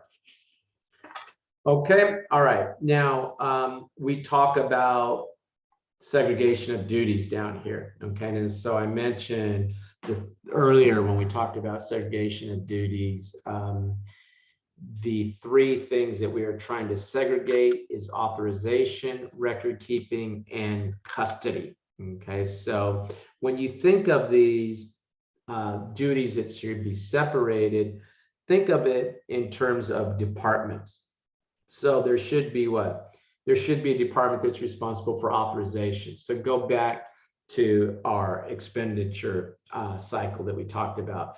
Well, when we order the goods, there should be a separate purchasing department that purchases the goods, right?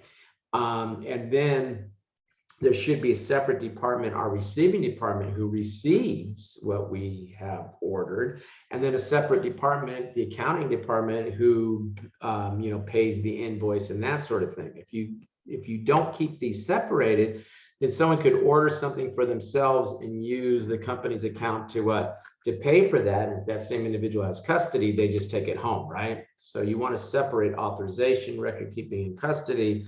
You want to separate the ARC, okay? And so you can see some of the different things that should be separated in the IT area. So for our information systems, okay, systems and users should be separated from those that are doing program. That should be separated from transaction data entry, custody and storage of programs and whatnot. You shouldn't have end users being able to go in and make changes, right?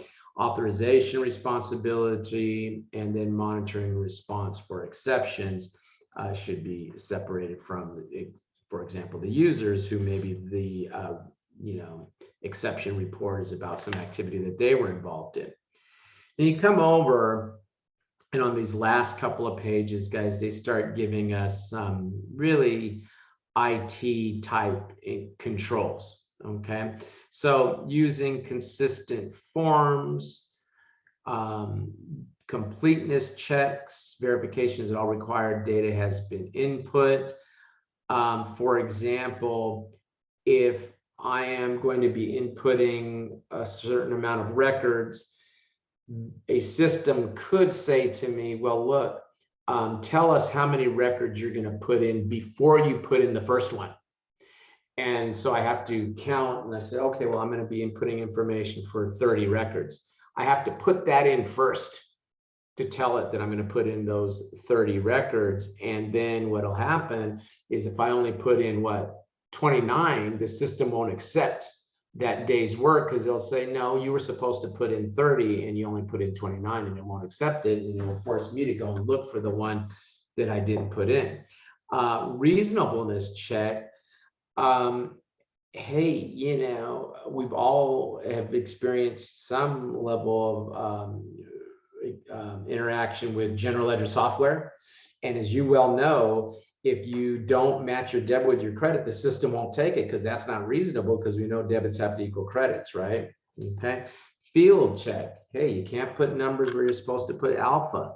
Size check. Maybe the system is saying, we're not going to process a situation unless the transaction number matches a predetermined set of digits that are supposed to go in there.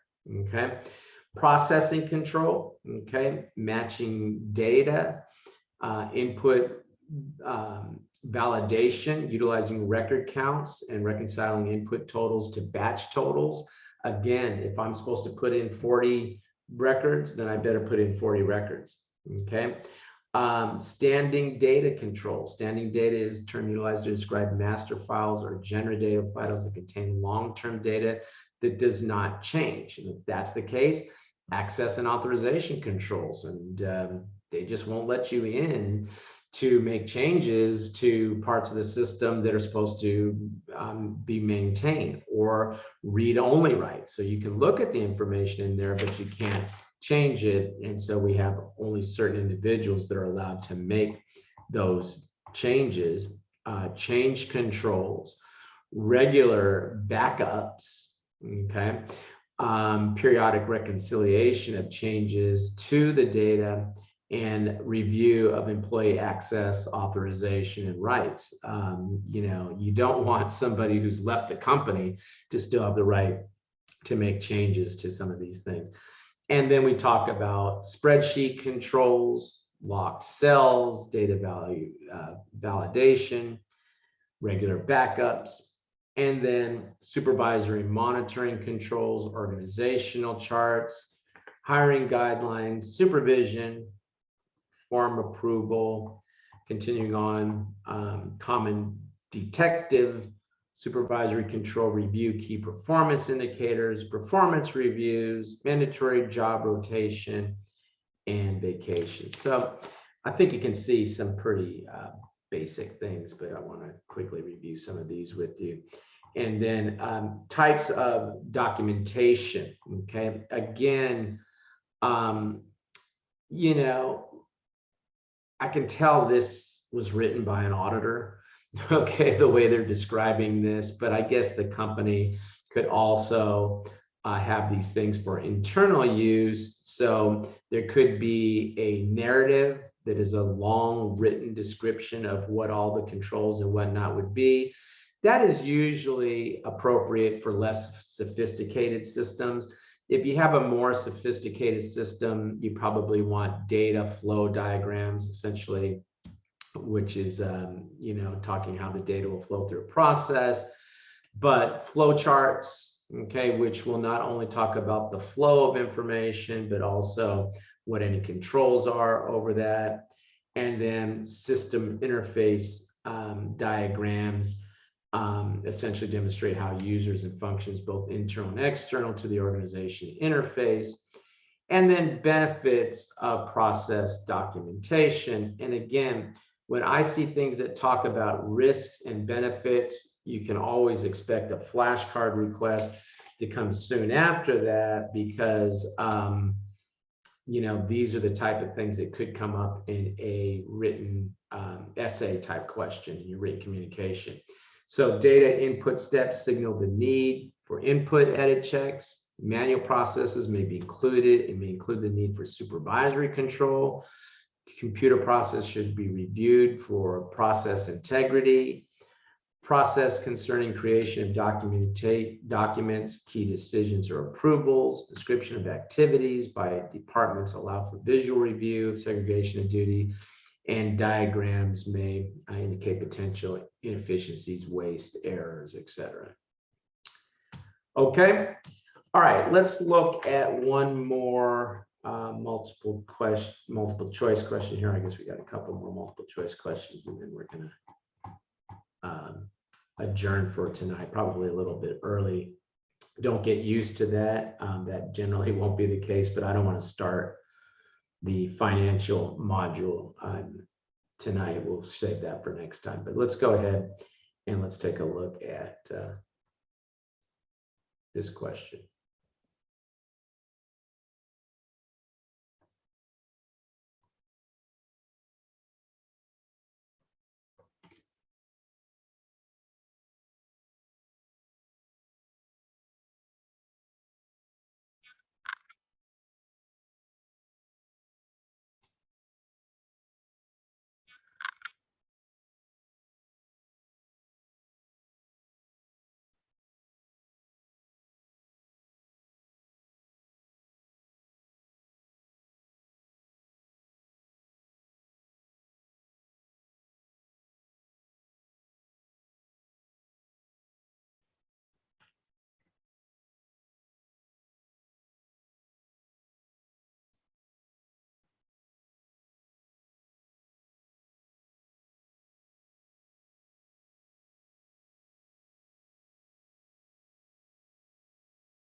Okay, guys, let's go ahead and take a look at this one. It looks like a good chunk of us, 75% of us anyway, got this one right. The three-way review that would be performed by Tina, I guess here, who is in the accounts payable department, is to make sure that we're paying for stuff that what we had ordered, that we were invoiced for, and that we actually received. Okay, so we wouldn't really be as interested in the bill of lading, which essentially is a packing slip, which is going to describe what was in that particular shipment, right?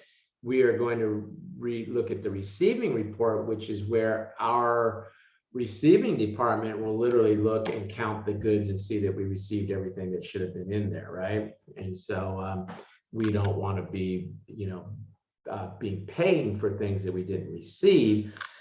The bill of lading may list something that's not actually there, right? We only want to be billed for things we actually received. Okay. Okay, good. Let's go ahead and take a look at this one.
Okay, good. Let's go ahead and I'm going to end the poll for this one, and let's take a look. And most of us got it right. C, flow chart is really going to be the visual depiction that is going to, and I think the key thing here, get this out of the way, is that they are talking about the internal auditor, and they are looking for what? They are looking for potential control deficiencies. And so that's getting more into, we're looking at the flow chart as opposed to how one individual is. I don't think anyone picked A, well, obviously process narrative. Data flow and system interface are looking more at how the data is flowing and where different pieces interface with each other, but probably aren't going to be as effective for identifying potential control efficiencies. Okay. Okay, I'm going to stop there. We are going to pick up with module 5 now next time. And a couple of things. I want you to make sure that you are getting into your homework this weekend. Well, this week, it's only Tuesday, and this weekend, but by next Tuesday, the way the class is structured is you should have completed the homework for modules 1, 2, 3, and 4. So we got all the way through those first 4 modules, and then we'll pick up next time with module 5. We'll wrap up chapter 1 next time. Depending on time, we may even have time to start chapter 2, and so on, okay? Make sure that you are looking at the requirements to sit for the exam and filling out that CPA planning document. That's going to be due here pretty quick. Let's see if it still let me in. That is to be turned in there. And 2 of you have submitted it, and it's due a week from, is that a week from Friday? Okay. So make sure you are filling that out and getting that in. And if you have questions on that, you can see me in the office hour. Some of you wanted me to review it with you before you turn it in. That's not necessary. I'm really just looking to see that you've turned it in more than anything. So if you've got it, turn it in, okay? And then you can still come see me in the office hour. We can talk through it. Okay, question? Hi, Professor. May I see where I find the homework, please? Yeah, the homework you need to work is inside of Becker software. So let me see if I can get out of this. And I'm gonna have to do it this way, I think. Did you activate your Becker software? Yes. Okay, so when you get into the Becker software, right there, okay, you log in, you go to business 4.0, business is still on 4.0, and you see our first 4 modules, B1, 2, 3, 4. Yeah. So you go to B1, and then they have the different things, the different, oh, but B1, I'm sorry, and then they have the different modules, 1, 2, 3, 4. My expectation is that you should finish these 4 by next Tuesday. Oh, okay. I mean, how, just wondering, so how do you know our progress on doing the homework? Do you have like? I can see for miles. There's a song, I can see for miles and miles. I have a software that allows me to see what you're doing. Okay, just want to make sure that I do it and then you know I do it. Where what will happen is you'll hear from me if you're not doing it. Okay. I can see what you're doing with the homework. Oh, okay. Okay. Okay. So where does it say what homework we have to do each week? Well, you will know by how many modules we covered. So let's say I didn't get into, let's say we went slower and we didn't get module 4 done, then you would only be responsible for module 3, or more directly as to what happened. We didn't do module 5 and 6, so I'm not going to be checking module 5 and 6. You know we got through module 4 tonight, correct? Hello? Yes. Yes. Yeah, yeah, we were there. Since you know we got through module 4, then you should do module 4. So it's not written, in this, because I don't know how many modules we're going to cover in any particular, I try to stick with that, but there's chances we could take longer or go faster. But you should be covering the homework for the modules we've completed after our lecture. Whatever modules you completed for the lecture, that's the homework that you should be completing before our next lecture. And the lecture they have on there, that's not necessary, right? Since we're doing your lecture. Yeah, sometimes I get a little annoyed because I hear people say, oh, well, they're pretty good. Okay, well, fine. Then if you want to watch their lecture, fine. I feel that they spend a lot of time telling you to highlight this, highlight that. And we did do a lot of highlighting and flashcarding. I mean, it's a little hard for me to give you a lot of tips for material that's largely narrative and not, there's no calculations or anything. When we start getting to calculations, I feel that's where I can kind of bring you some more value. But anyway, if you want to watch those, you can, but you don't have to. And these supplemental questions, they're just going to try to sell you something, and you don't want that.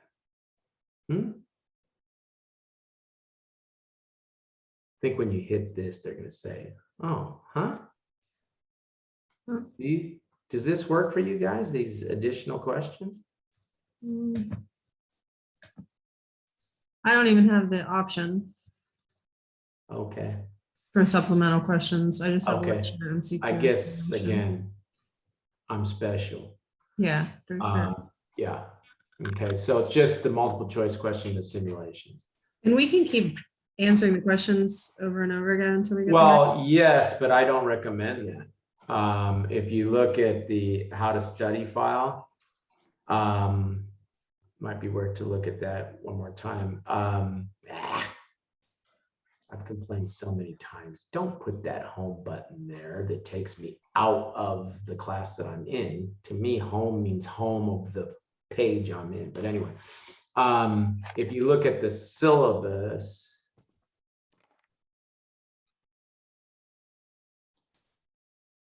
not the syllabus, god damn.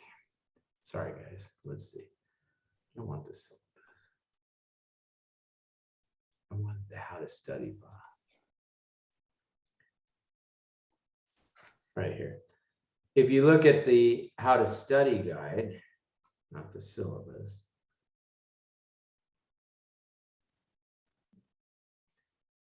In there, I tell you right here, number 5, work multiple choice questions at a rate of 75%. If you get less than 75%, rework the questions that you missed until you get a total score on homework of at least 75%. If you feel that you missed a question because there was no flashcard for it, because again, I don't read the whole book to you, click on show text. There's a show text icon in there to see what the text said about the point and add a card. Do not just go through questions and keep working them until you have the answers memorized. This will not help you on test day. So I want you to get up to the 75, and then I want you to put those questions away, because once you've done that, we're going to, when we do the final review, you're going to work every single homework question in the software again at that point in time. But if you keep working them over and over, this part will be of limited benefit to you in the weeks leading up to your exam. If you put those questions away after you get the 75, now as we get close to the exam, you're going to, and the material's still in there, but you're going to refresh it by looking at the flashcards, then work the questions. Then you're going to work the final review. And then the last few days before the exam, you're just going to keep going through those flashcards. So the idea is by the time you're walking into the exam, everything is right there for you, that you have recently reviewed it. But if you keep working those questions over and over, when you get to this, you're not going to be thinking anymore. You're just going to be, oh, I remember this one, it was B. I remember this one, it was 35,000. That's right. But we should figure out the answer to the question. We should look at the answer, not just be like, oh, I missed it, but I got 75%. We Well, should what do- you'll, okay, when you work the home, you have no choice. Can you turn off the indicator? Maybe you can. Oh, I don't know. I don't think so. I think it tells you exactly what question or what the correct answer is and why. Yeah. Right after You it? may Okay. be able to turn that off, I guess. I don't know. But if you get it right, it turns yellow. If you get it wrong, it turns yellow and it tells you C is the right answer. So you know that as soon as you put in the question. Okay. But then you'd go to the next question. Let's see, the fraud triangle includes each of the following except its rationalization, opportunity, incentive. Collusion is not part of the fraud triangle. So I got that right. So then what it'll do is I go through, see how it's giving me the percentage. And if this percentage is 75%, then you don't have to look at those questions anymore at this time. Because if you go back through them again, then you're gonna, oh, I remember this one. This was my favorite question, you know, and that's not what I'm looking for. I'm looking for you're having to test the knowledge that's in your head because you have memorized the flashcards. That's how I want you to achieve the objective of passing the exam.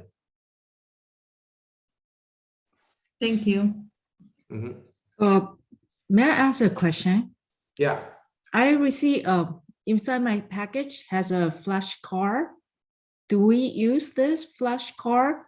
Yeah, what you can do is when I'm asking a flashcard something, you can quickly rifle through those cards. And if you have a card that pretty much is that, then yeah, you don't have to rewrite it. Okay. But if you don't find a card that is what I'm asking you to flashcard, I want you to flashcard that because I feel that I have, you know, a feeling as to how they'll translate some of the things that we're seeing in the textbook into a question. And so that's why I ask you to flashcard some of those things. Notice I was mentioning, for example, some of those potential essay question type questions.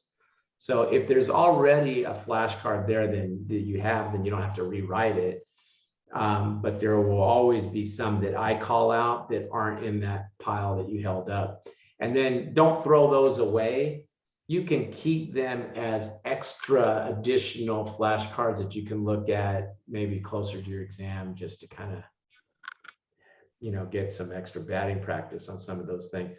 And then if you looked at this and you're like, I don't understand, I didn't understand this question. I don't think John asked me anything about this. Did he even mention this stuff? Then you can always hit see lecture. And then you get, you know, the talking head that'll come in and say, okay, boys and girls, let's look at this. And, you know, that's where they do their thing. The C in Iboga, commitment to confidence. Okay, you see what I mean? The C in Obaka. Okay, I just find that kind of hard to digest, but. C in Iboga, commitment to confidence. We want to make sure everybody. Okay, but some people like that. I don't. I don't like a thing that is all about trying to, you know, tie something back to a mnemonic and have you write now. The mnemonic, now you got to circle and write.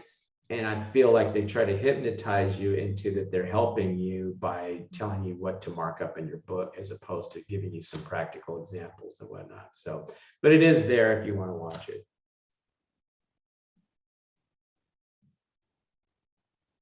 Question?